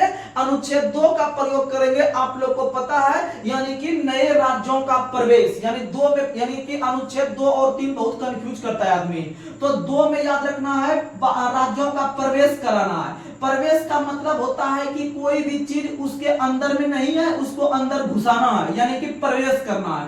यानी कहने का मतलब अनुच्छेद 2 में नए राज्य का प्रवेश है और अनुच्छेद 3 के अंतर्गत है किसी राज्य को नाम में परिवर्तित करना या किसी राज्य को तोड़कर एक नया राज्य का गठन करना, एक नया राज्य का गठन करना। यह हो गया अनुच्छेद 3 में। अनुच्छेद 3 में आप लोग को पता है, तो आप मोटा मोटी याद रखिएगा 2 के तहत नए राज्यों का प्रवेश और उसके बाद जो बचा कि एक राज्य को काटकर एक दूसरा राज्य बना देंगे वो अनुच्छेद 3 के अंतर्गत। जैसे अगर हम अभी हाल ही में कुछ दिन पहले आंध्र प्रदेश को थोड़ा सा विभाजित करके तेलंगाना एक राज्य बना दिया गया, इसका मतलब वह बनाया होगा अनुच्छेद 3 के तहत। लेकिन अगर कोई नया राज्य को अंदर प्रवेश करवाएगा तो वह अनुच्छेद 2 के तहत। जैसे आप लोग को पता है सिक्किम का नाम सुने होंगे, भारत का वर्तमान में एक राज्य है सिक्किम। सिक्किम का स्थापना 1975 में किया गया था 36वां संविधान संशोधन के तहत। आप लोग को पता होगा। तो ये पहले भारत में नहीं था, ये पहले बाहर में था। तो भारत सरकार ने इसको जो भारत के अंदर में मिलाने का काम किया वो अनुच्छेद 2 के तहत किया। किसके तहत? 2 के तहत। तो ये क्वेश्चन भी आ सकता है कि वर्तमान में कौन सा भारत का राज्य पहले भारत का हिस्सा नहीं हुआ करता था उसे मिलाया गया, तो याद रखेगा सिक्किम को। और सिक्किम भारत का एक राज्य बना 36वां संविधान संशोधन 1975 के तहत और अनुच्छेद 2 के तहत इसको मिलाने का काम किया गया। और आप लोग को बता दे कि आगे चलकर एक संविधान संशोधन हम लोग पढ़ेंगे, उतना इंपॉर्टेंट नहीं है लेकिन आप लोग को हम बता देते हैं। उसमें से एक संविधान संशोधन है, आप लोग को बता दे, एक है 5वां संविधान संशोधन और एक है 18वां संविधान संशोधन। 5वां संविधान संशोधन, 18वां संविधान संशोधन जो है वो राज्य के निर्माण को लेकर है, राज्य के निर्माण को लेकर है। तो 5वां संविधान संशोधन जो हुआ था वह यही कहता है कि जो नए राज्य का गठन होता है उस गठन के लिए जो है कि आपका राष्ट्रपति आगे आएगा। कौन आगे आएगा? भारत के राष्ट्रपति के द्वारा ही किसी राज्य का गठन हो सकता है, यानी अधिकतर काम जो करते हैं वो राष्ट्रपति करते हैं। लेकिन आप लोगों को पता है कि किसी भी नए राज्य का जो गठन होता है वह संसद के द्वारा साधारण बहुमत के तहत होता है, यानी कि यह प्रक्रिया लाया गया। आपका 5वां के तहत राष्ट्रपति को अधिकार दिया गया और 18वां के तहत साधारण बहुमत के तहत संसद करेंगे। कौन करेंगे? संसद। तो याद रखिएगा 5वां संविधान संशोधन और 18वां संविधान संशोधन का संबंध नए राज्य के गठन को लेकर है, नए राज्य के गठन को लेकर है। और आप लोग को बता दे कि भारत के अंदर में अगर कोई नया राज्य बनेगा, भारत के अंतर्गत अगर कोई नया राज्य बनेगा तो इसके तहत सबसे पहले आपका गृह मंत्री आगे आएगा या गृह मंत्रालय आगे आएगा। जैसे मान लीजिए कि उत्तर प्रदेश को अलग करके एक नया राज्य आपका पूर्वांचल अगर बनाने का कोशिश करेगा तो सबसे पहले गृह मंत्रालय यानी भारत सरकार यानी अमित शाह आगे आएगा और भारत सरकार यानी गृह मंत्रालय आगे आएगा। उसके बाद यह मान लीजिए एक नोटिस जारी करेगा और वह नोटिस राष्ट्रपति के पास भेजेगा। किसके पास भेजेगा? राष्ट्रपति के पास। और राष्ट्रपति उस नोटिस को जो है कि संबंधित राज्य के विधानमंडल में भेजेगा, संबंधित राज्य के विधानमंडल में भेजेगा और विधानमंडल उस समय जो है कि उसको 30 दिन तक अपने पास रोक सकता है। और 30 दिन तक रोकने का यही मतलब है कि राष्ट्रपति ने जो यह मसौदा भेजा है कि यह नोटिस भेजा है कि उत्तर प्रदेश को विभाजित करके एक नया राज्य बनाएंगे तो उस पर कुछ संशोधन करने का अधिकार दे सकता है या संशोधन करने का उसे जो है कि फरमाइश कर सकता है कि आप थोड़ा सा इसको एक डिस्ट्रिक्ट को काट के और आप अपने मिला लीजिए जाए, यानी कुछ व कुछ इसको संशोधित करवा सकता है, लेकिन अपने से कर नहीं सकता है। लेकिन वह अपने पास रख सकता है कितना दिन तक? 30 दिन तक। और जैसे यहां से विधानमंडल पास करेगा, वह पुनः चल जाएगा किसके पास? राष्ट्रपति के पास। पुनः किसके पास चल जाएगा? राष्ट्रपति के पास। और राष्ट्रपति जो है कि भेज देगा संसद में। कहां भेज देगा? संसद में। और संसद में लोकसभा राज्यसभा रहता है, और दोनों जब पास कर देगा तब यह राष्ट्रपति के सिग्नेचर से एक नए राज्य का गठन हो जाएगा। नए राज्य का गठन हो जाएगा, यानी किसी राज्य के गठन के लिए जो है कि सबसे पहले गृह मंत्रालय आगे आता है, और सबसे बड़ा रोल निभाता है राष्ट्रपति निभाता है। कौन निभाता है? राष्ट्रपति। तो आप लोग ऐसे करके याद रखने का प्रयास कीजिएगा। तो हम शॉर्ट में कुछ चीज बताने का प्रयास कर रहे हैं। चलिए आगे बढ़ते हैं। अगला क्वेश्चन आप लोग को बताना है। अगला क्वेश्चन आप लोग बताइएगा। अगला क्वेश्चन आप लोग बताइएगा कि अनुच्छेद 1 के बारे में और बता देते हैं। जैसे यहाँ पर है भारत राज्यों का संघ है, भारत राज्यों का संघ है। इसका मतलब है कि यह स्टेटमेंट से एक और चीज का पता चलता है कि भारत के अंतर्गत जितने राज्य हैं वह आपके भारत से अलग नहीं हो सकते हैं। भारत से अलग नहीं हो सकते हैं, यानी सभी राज्य भारत में बंधे हुए हैं। इसका मतलब कह सकते हैं कि राज्य से ज्यादा पावर भारत को है, यानी संघ को है। किसको है? संघ को है। यानी एक प्रकार से यहां से आप स्टेटमेंट निकाल सकते हैं कि भारत जो है, भारत विनाशी राज्यों का, भारत जो है वह विनाशी राज्यों का अविनाशी संगठन है। भारत विनाशी राज्यों का अविनाशी संगठन के रूप में काम हो रहा है। कहने का मतलब यह है कि भारत के अंतर्गत सिर्फ राज्य का जो है कि आपका विनाश हो सकता है, लेकिन आपका, यानी विनाश का मतलब उसको काट के दूसरा राज्य बना सकते हैं, लेकिन अविनाशी संगठन के रूप में काम करेगा पूरा भारत, यानी भारत से अलग नहीं हो सकता है कोई भी राज्य। यानी एक प्रकार से बनाया हुआ है अनुच्छेद 1 के तहत। अनुच्छेद 1 के तहत आप लोग याद रखने का प्रयास कीजिएगा।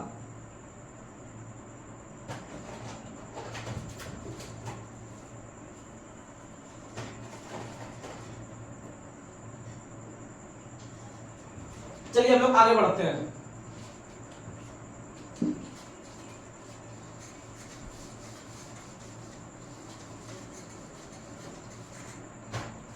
आगे देखिएगा अगला क्वेश्चन। हाँ, अगला टॉपिक है भारतीय संविधान के भाग। भारतीय संविधान के भाग देखिएगा। अनुच्छेद 1 आप लोग को पता चल गया कि भारत के अंतर्गत संघ और राज्य का वर्णन है। अनुच्छेद 2 के अंतर्गत पता चल गया कि नए राज्य का प्रवेश, नए राज्य का प्रवेश, नए राज्य का प्रवेश। प्रवेश का मतलब बाहर से अंदर जाना। और 3 के तहत आपको पता चल गया कि कई नए राज्य का गठन, किसी पहले से राज्य को तोड़कर नए राज्य का गठन करेंगे, सीमा में परिवर्तन करेंगे, नाम में परिवर्तन करेंगे। ये सब आपका 3 के तहत। और अनुच्छेद 4 कहता है कि 2 और 3 के तहत जो परिवर्तन हुए हैं उसको संविधान संशोधन नहीं मानेंगे, संविधान संशोधन नहीं मानेंगे। यानी आपको 1, 2, 3 याद रखना है, और चौथा उतना इंपॉर्टेंट नहीं है, लेकिन फिर भी आप याद रख लीजिएगा। चलिए हम लोग उसके बाद याद करने का प्रयास करते हैं भाग। भाग बहुत इंपॉर्टेंट है।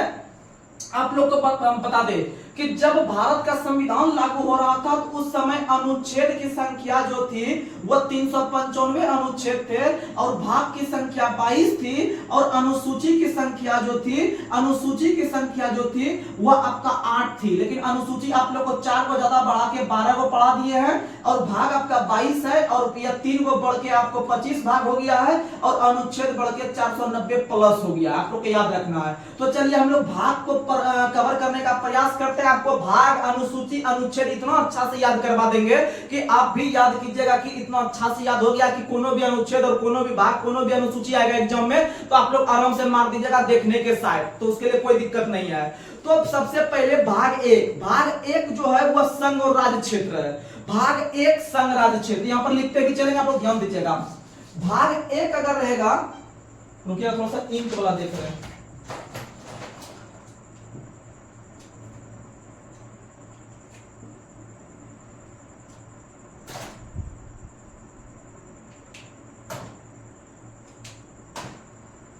तो बता देते हैं भाग 1।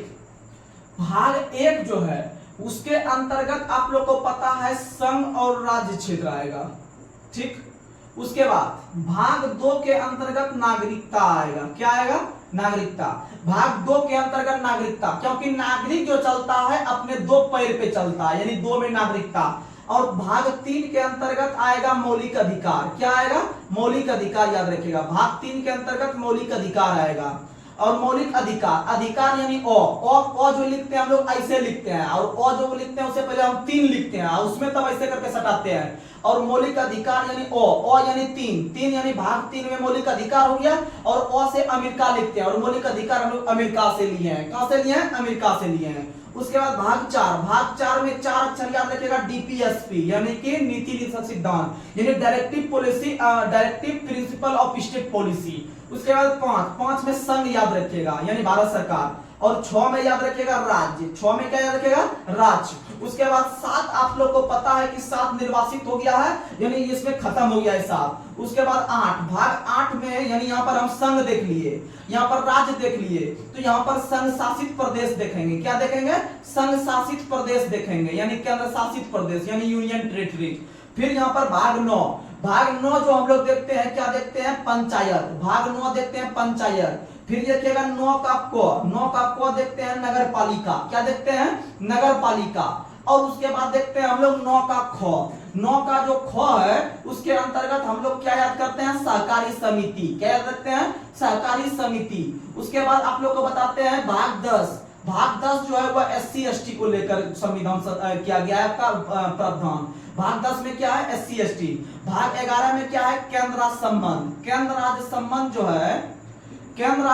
जो है वह भाग 11 में है। उसके बाद देखते हैं 12, ब से 12 ब से वित्त।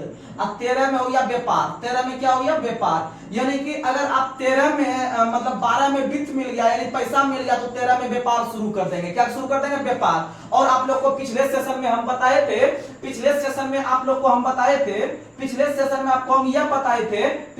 यह बताए थे कि व्यापार जो लिया है भारत ने वो कहां से लिया है? ऑस्ट्रेलिया से बताए थे संयुक्त अधिवेशन, ऑस्ट्रेलिया से बताए थे आपको केंद्र संबंध, ऑस्ट्रेलिया से बताए थे संयुक्त अधिवेशन, और ऑस्ट्रेलिया से बताए थे प्रस्तावना की भाषा। तो ये सब चीज में आप लोग को याद रखना है। भाग 13 जो देख रहे हैं व्यापार। और आप लोग को बता दे, आप लोग को पता है कि 44वां संविधान संशोधन 1978 के तहत संपत्ति के अधिकार को कानूनी अधिकार के अंतर्गत अनुच्छेद 300 के क में रखा गया है, लेकिन आप लोग को बता दे उसको भाग 12 में कवर करता है। किसमें कवर करता है? भाग 13 में। उसके बाद 14 के अंतर्गत आप लोग को बता दे अधिकरण। 14 के अंतर्गत अधिकरण का मतलब होता है सुप्रीम कोर्ट बड़े स्तर पर न्याय देने वाली संस्था है, और उसके अंतर्गत जो छोटे छोटे रूप में काम करते हैं उसको हम लोग कहते हैं अधिकरण। और 15 में हो गया आपका क्या? तो भाग 15 में हो गया निर्वाचन। भाग 15 में निर्वाचन। और भाग 16 में हो गया कुछ वर्गों के हितों का संरक्षण, कुछ वर्गों के हितों में संरक्षण। फिर हो गया 17 में हो गया राजभाषा। 17 में क्या हो गया? राजभाषा। फिर हो गया भाग 18 में आपात उपबंध। भाग 18 में क्या हो गया? आपात उपबंध। फिर हो गया भाग 19। भाग 19 में हो गया प्रकीर्ण। भाग 19 में हो गया प्रकीर्ण। फिर भाग 20 में हो गया संविधान संशोधन। भाग 20 में हो गया संविधान संशोधन। भाग 20 में हो गया संविधान संशोधन। फिर याद रखिएगा भाग 21। भाग 21 में क्या हो गया? तो भाग 21 के अंतर्गत हो गया आप लोग को पता है अस्थायी संक्रमणकालीन व्यवस्था, यानी इसी के तहत जम्मू कश्मीर को तोड़कर, जम्मू कश्मीर क्योंकि उसको हम लोग विशेष राज्य का दर्जा दिए हुए थे, उसको अस्थायी रूप से दिए हुए थे, तो इसको भाग 21 के अंतर्गत तोड़कर 2 नए केंद्र शासित प्रदेश का गठन हम लोग किए हैं 31 अक्टूबर 2019 ईस्वी को। आपको जम्मू कश्मीर और लद्दाख के रूप में 31 अक्टूबर के दिन याद रख लीजिएगा, क्योंकि 31 अक्टूबर को ही हम लोग एकता दिवस मनाते हैं, इसीलिए इसको एक करने का काम किया गया सरदार वल्लभ भाई पटेल के डेट में याद रखना 31 अक्टूबर को। फिर हो गया 22 भाग 22 में है संक्षिप्त नाम। भाग 22 में हो गया संक्षिप्त नाम, या फिर आप लोग बोल सकते हैं कि संविधान का हिंदी में रूपांतरण। संविधान का हिंदी में रूपांतरण भारत के राष्ट्रपति करवाते हैं भाग 22 के तहत। तो आप लोग देख रहे हैं कि इतना भाग हुआ, आप लोग याद रखिएगा। एक बार मेरे साथ रिकॉल कीजिएगा, मेरा चेहरा देख के आराम से याद होगा। तो भाग 1 में हो गया केंद्र संबंध। भाग 2 में हो गया आपका क्या? तो भाग 2 में नागरिकता। भाग 3 यानी ओ यानी अधिकार यानी अमेरिका, यानी भाग 3 में हो गया आपका मौलिक अधिकार। भाग 4 में हो गया डीपीएसपी। भाग 4 में 4 अक्षर यानी डीपीएसपी। अनुसूची 4 में राज्यसभा सीट का बंटवारा, वो सब याद रहना चाहिए, ऐसे नहीं होगा, दोनों कंफ्यूज नहीं कीजिएगा। फिर भाग 5 में हो गया आपका क्या? तो संघ। भाग 5 में संघ। संघ के बाद राज्य को देखेंगे भाग 6 में, और 7 तो खत्म है। अब भाग 8 में हो गया आपका क्या, तो संघ शासित प्रदेश यानी केंद्र शासित प्रदेश। फिर भाग 9 में हो गया आपका पंचायत, 9 के क में हो गया नगर पालिका, 9 के ख में हो गया आपका क्या, तो 9 के ख में सहकारी समिति। या फिर भाग 10 में हो गया आपका जो है कि SC/ST। भाग 11 में हो गया केंद्र राज्य संबंध। भाग 12 ब से वित्त। फिर भाग 13 यानी 12 में जब वित्त मिल गया तो 13 में व्यापार शुरू कर देंगे, और व्यापार यानी ऑस्ट्रेलिया। उसके बाद 14 में हो गया आपका अधिकरण। 15 याद रखिएगा बहुत इंपॉर्टेंट है, 15 में हो गया आपका राजभाषा। क्या हो गया, भाग 15 में हो गया निर्वाचन, भाग 15 में निर्वाचन, और फिर निर्वाचन अनुच्छेद 324 से 329 तक कवर करता है। फिर अगर हम बात करते हैं आपका भाग 16 तो कुछ वर्गों के हितों में, फिर भाग 17 राजभाषा, भाग 18 आपात उपबंध, भाग 19 प्रकीर्ण, भाग 20 संविधान संशोधन। याद रखिएगा, अच्छा क्वेश्चन है, अनुच्छेद 368। फिर याद रखिएगा भाग 21 के अंतर्गत आप लोग को पता है वो अस्थायी संक्रमणकालीन, और फिर भाग 22 के अंतर्गत संक्षिप्त नाम और संविधान का हिंदी में रूपांतरण राष्ट्रपति के द्वारा। तो आप लोग याद रखिएगा इधर से लेके आप लोग को बता दे कि इधर हो गया 9 का ख यहां तक। फिर ये 10 नहीं पूछता है, 11 पूछता है, फिर 12 पूछ सकता है, फिर आपका जो है कि 15 पूछेगा, 17 पूछेगा, फिर 18 पूछेगा, फिर 20 पूछेगा। बस याद रखिएगा इतना, कम से कम इतना अगर आप याद रखने का प्रयास कीजिएगा तो आपका आसानी से कवर हो जाएगा भाग। तो हम लोग अनुच्छेद के माध्यम से धीरे धीरे आगे बढ़ेंगे। तो आप लोग जो है कि अगला टॉपिक अब हम लोग देखते हैं नागरिकता। तो नागरिकता को हम लोग खत्म करते हैं, बहुत ही कम जो मेन कंटेंट है हम लोग उसको लेके खत्म करते हैं नागरिकता को। तो आप लोग याद रखने का प्रयास कीजिएगा। नागरिकता से पहले यहाँ पर है राज्यों का पुनर्गठन, तो इनको पहले देख लेते हैं। राज्यों का पुनर्गठन आगे हम लोग नागरिकता देख लेंगे, कोई दिक्कत नहीं है। नागरिक पहले राज्यों का पुनर्गठन देख लेते हैं, सुनिएगा। राज्यों का पुनर्गठन,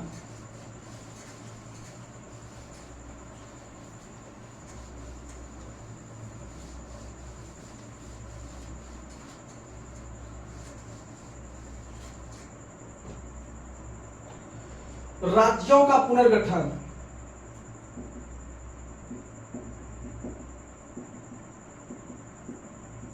राज्यों का पुनर्गठन का मतलब हो गया, इसी सब से आपको देखने के लिए मिल रहा होगा कि गठन कोई चीज हुआ है उसको पुनर्गठन करेंगे तो उसी को कहेंगे पुनर्गठन। राज्यों का पुनर्गठन आप लोग को बता दे कि जब भारत आजाद नहीं हुआ था, समझिएगा इसी टॉपिक को पढ़ के फिर हम लोग स्पीडी का क्वेश्चन पूछ लेंगे, 10-20 जो इंपॉर्टेंट क्वेश्चन है, फिर हम लोग सेशन को समाप्त करेंगे। तो राज्यों का पुनर्गठन जो है इस यानी जब भारत गुलाम हुआ करता था, यानी जब अंग्रेज का शासन हुआ करता था भारत के ऊपर, तो उस समय आपको पता है कि 1885 में एक संस्था का स्थापना हुआ था, इंडियन नेशनल कांग्रेस यानी भारतीय कांग्रेस पार्टी। भारतीय कांग्रेस पार्टी का स्थापना या भारत राष्ट्र कांग्रेस का स्थापना जो हुआ था 28 दिसंबर 1885 को इसलिए हुआ था कि वह अंग्रेज से समय समय पर कोई भी चीज का मांग करे, और हर एक वर्ष इसका अधिवेशन आयोजित होता था। तो याद रखिएगा जब 1920 का अधिवेशन चल रहा था नागपुर में, कहां में चल रहा था, नागपुर में। 1920 में जब कांग्रेस का अधिवेशन नागपुर में चल रहा था, इसकी अध्यक्षता कर रहे थे वीर राघवाचारी। कौन कर रहे थे, वीर राघवाचारी, याद रखिएगा वीर राघवाचारी। और इसी अधिवेशन में याद रखिएगा आपको असहयोग आंदोलन को भी पास किया गया था, क्योंकि 1 अगस्त 1920 को हुआ था चालू, और उसके बाद इसको पारित किया था आगे चलकर। तो वीर राघवाचारी ने कांग्रेस के तरफ से यह घोषणा किया था नागपुर अधिवेशन 1920 में कि हम जो आगे चलकर जब भी भारत आजाद होगा, जब भी भारत जो है कि आपका ब्रिटिश कंपनी से या फिर आपका अंग्रेज के चुंगली से जब बाहर आएगा, यानी भारत जब आजाद होगा, तो भारत में जो राज्यों का गठन करेंगे वो भाषा के आधार पर करेंगे। किस आधार पे करेंगे, भाषा के आधार पे करेंगे। लेकिन आप लोग को बता दें कि वह भाषा के आधार पर घोषणा किया था पहली बार वीर राघवाचारी ने कांग्रेस की तरफ से 1920 में नागपुर में, भारत के आदमी के समक्ष या भारत के आम जनता के समक्ष घोषणा करने का काम किए थे।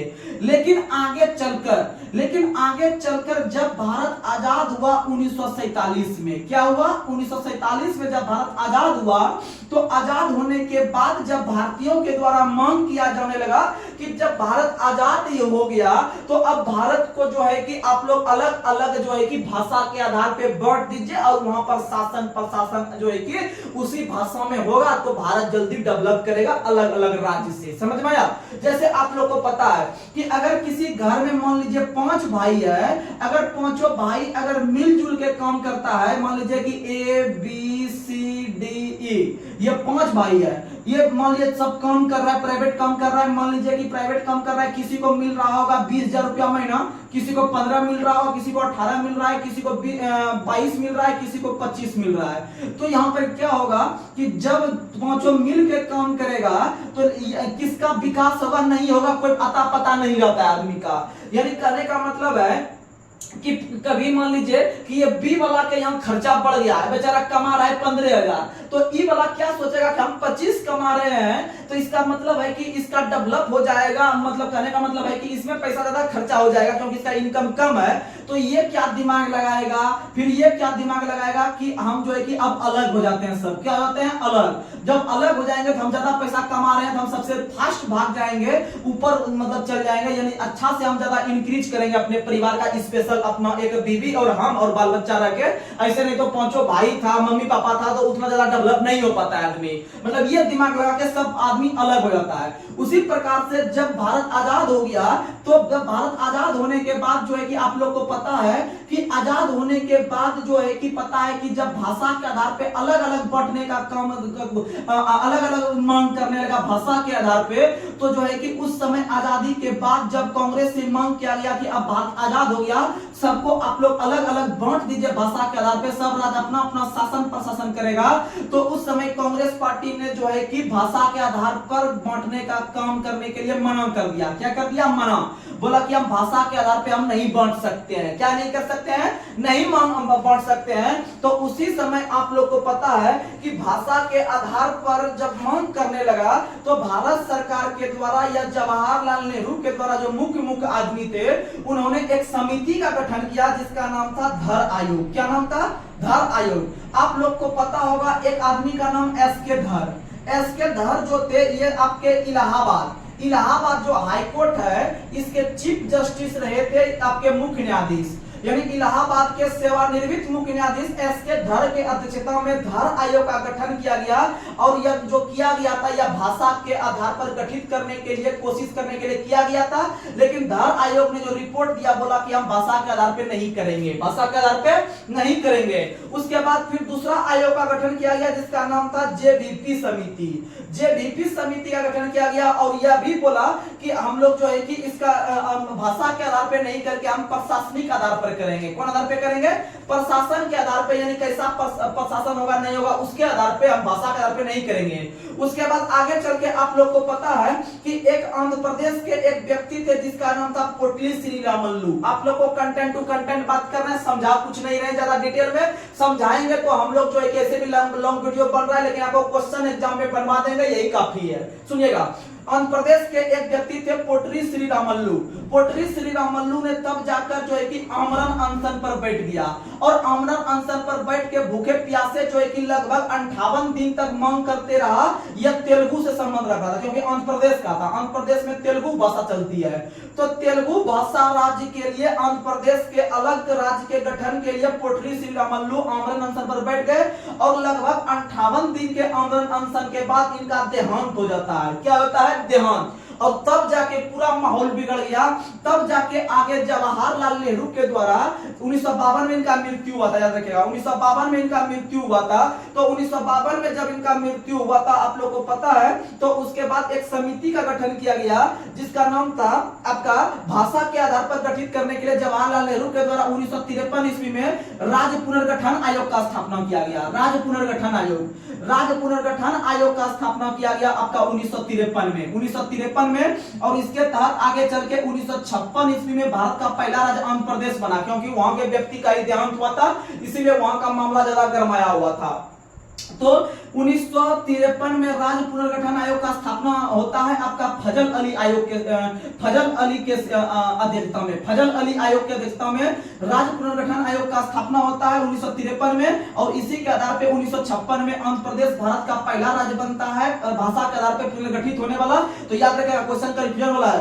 राज्य पुनर्गठन आयोग का स्थापना पूछेगा तो 53 में मारेंगे, और भारत के अंदर में पहला राज्यों का पुनर्गठन हुआ कब, तो याद रखिएगा आंध्र प्रदेश का पुनर्गठन 1926 में हुआ था, सॉरी 1956 में। कब हुआ था? 1956 में हुआ था, याद रखिएगा, प्रयास कीजिएगा। और इसी के आधार पर विभिन्न प्रकार के राज्य का गठन किया गया, और भाषा के आधार पर गठित होने वाला दूसरा राज्य गुजरात बना है। कौन बना है? गुजरात बना है। भाषा के आधार पर गठित होने वाला पहला राज्य आंध्र प्रदेश है, और दूसरा राज्य गुजरात है। दूसरा राज्य कौन है? गुजरात है। तो इस तरह करके जो है कि आपका 14 राज्यों का गठन किया गया था, और 6 केंद्र शासित प्रदेश का गठन किया गया था। आप लोग याद रखिएगा। तो चलिए हम लोग आगे बढ़ते हैं। अगला क्वेश्चन आप लोग को जो मेन क्वेश्चन है हम लोग समझने का प्रयास करते हैं। और राज्य पुनर्गठन आयोग के जो अध्यक्ष थे फजल अली, सुनिएगा, इसमें 2 व्यक्ति और थे। राज्य पुनर्गठन आयोग में कुल सदस्य की संख्या 3 था। 3 में एक फजल अली था। उसके बाद जो 2 अन्य सदस्य थे वो कौन कौन थे, तो आप लोग को बता देते हैं। हृदयनाथ कुंजरू थे। उसके बाद कौन थे? के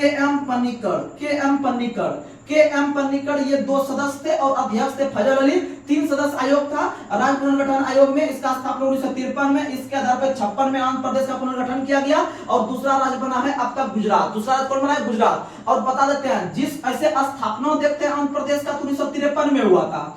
आंध्र प्रदेश राज्य का स्थापना 1953 में हुआ था, और 53 में जो हुआ था 1 अक्टूबर के दिन, इसीलिए 1 अक्टूबर को आंध्र प्रदेश दिवस मनाते हैं। और जब आंध्र प्रदेश का स्थापना हुआ था तो आंध्र प्रदेश की उस समय राजधानी कुर्नूल हुआ करती थी। कौन हुआ करती थी? कुर्नूल। यानी कि कुर्नूल शहर आंध्र प्रदेश में ही था। यानी अभी भले हम देखते थे बाद में चल के कि आंध्र प्रदेश का राजधानी हैदराबाद हो गया, लेकिन आंध्र प्रदेश की पहली राजधानी जो था वो कुर्नूल था। कहां था? कुर्नूल। जैसे उड़ीसा की पहली राजधानी कटक था, अभी भले भुवनेश्वर है 1948 के बाद, लेकिन उड़ीसा का जब स्थापना 1936 में हुआ था बिहार से अलग होकर, तो उस समय उसकी राजधानी जो है कि कटक हुआ करती थी, और 48 से भुवनेश्वर हो गया। उसी तरह से आंध्र प्रदेश की पहली राजधानी कुर्नूल हुआ करती थी। कहां हुआ करती थी? कुर्नूल हुआ करती थी। चलिए आगे बढ़ते हैं। अगला क्वेश्चन आप लोग को बताना है कि फ्रांस सरकार ने पांडिचेरी, यनम, करिकल और माहे, ये जो आपका चंद्रनगर वगैरह 4 जो शहर था उसको 1954 में भारत को सौंपा। कब सौंपा?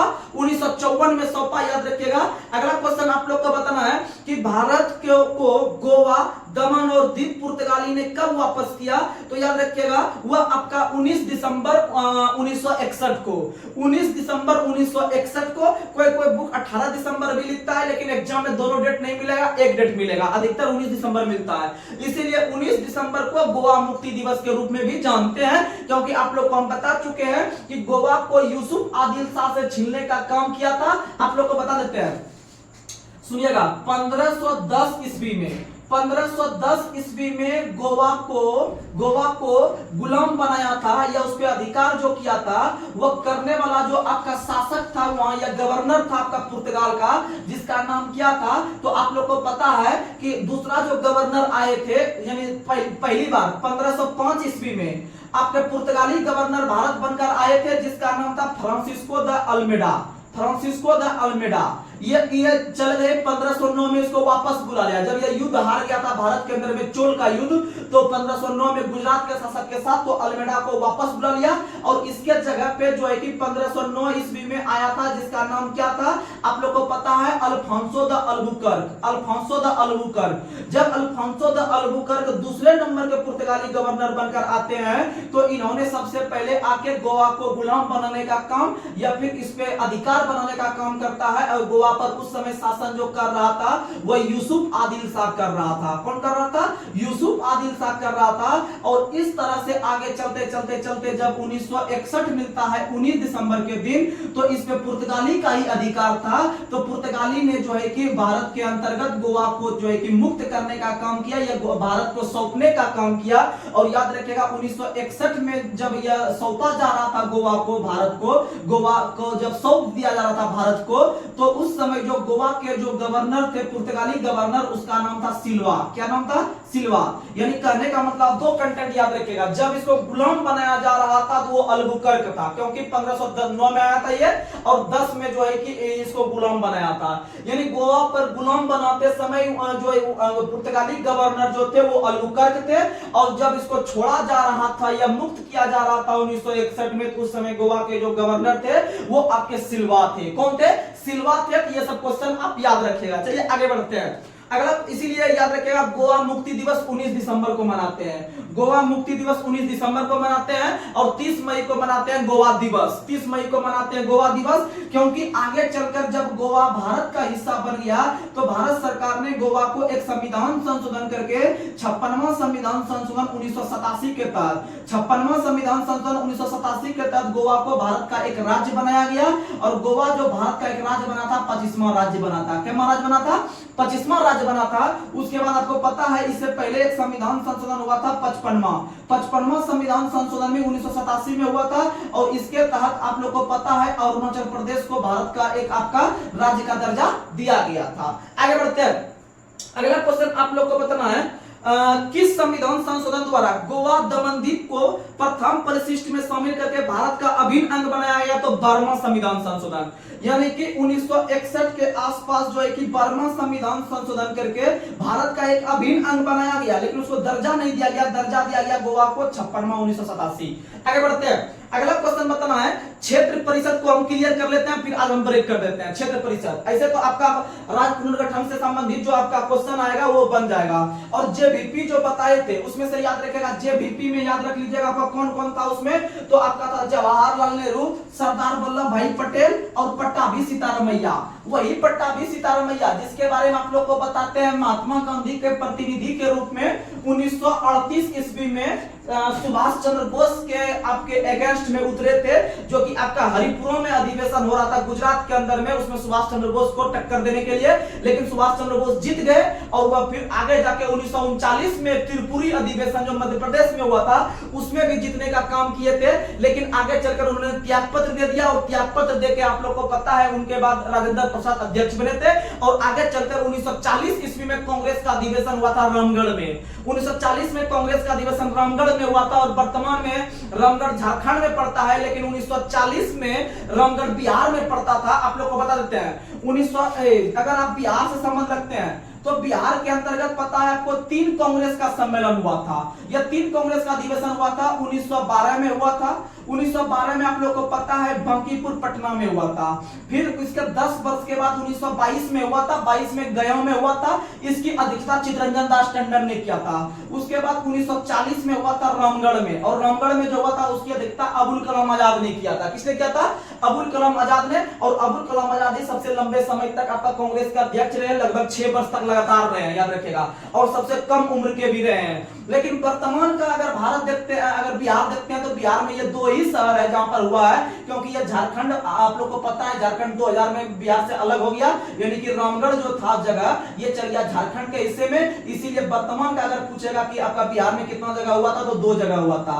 लेकिन 2 ऑप्शन में नहीं रहेगा, अगर 3 रहेगा तो आप 3 भी टच कर सकते हैं, तो सही हो जाएगा। तो चलिए हम लोग आगे बढ़ते हैं।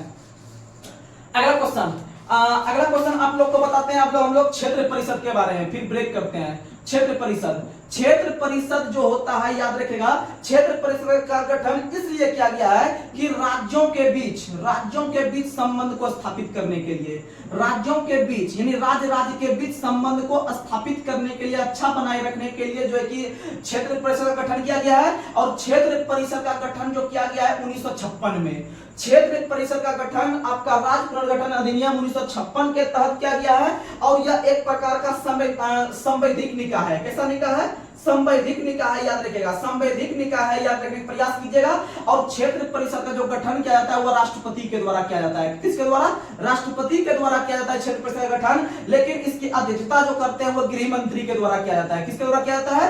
गृह मंत्री के द्वारा, गृह मंत्री या इनके द्वारा नियुक्त व्यक्ति के द्वारा इसकी अध्यक्षता किए जाते हैं। और क्षेत्र परिषद के जो उपाध्यक्ष होते हैं वह राज्यों के मुख्यमंत्री होते हैं, राज्यों के मुख्यमंत्री होते हैं, जो कि आपके प्रत्येक वर्ष बदलते रहते हैं, याद रखिएगा।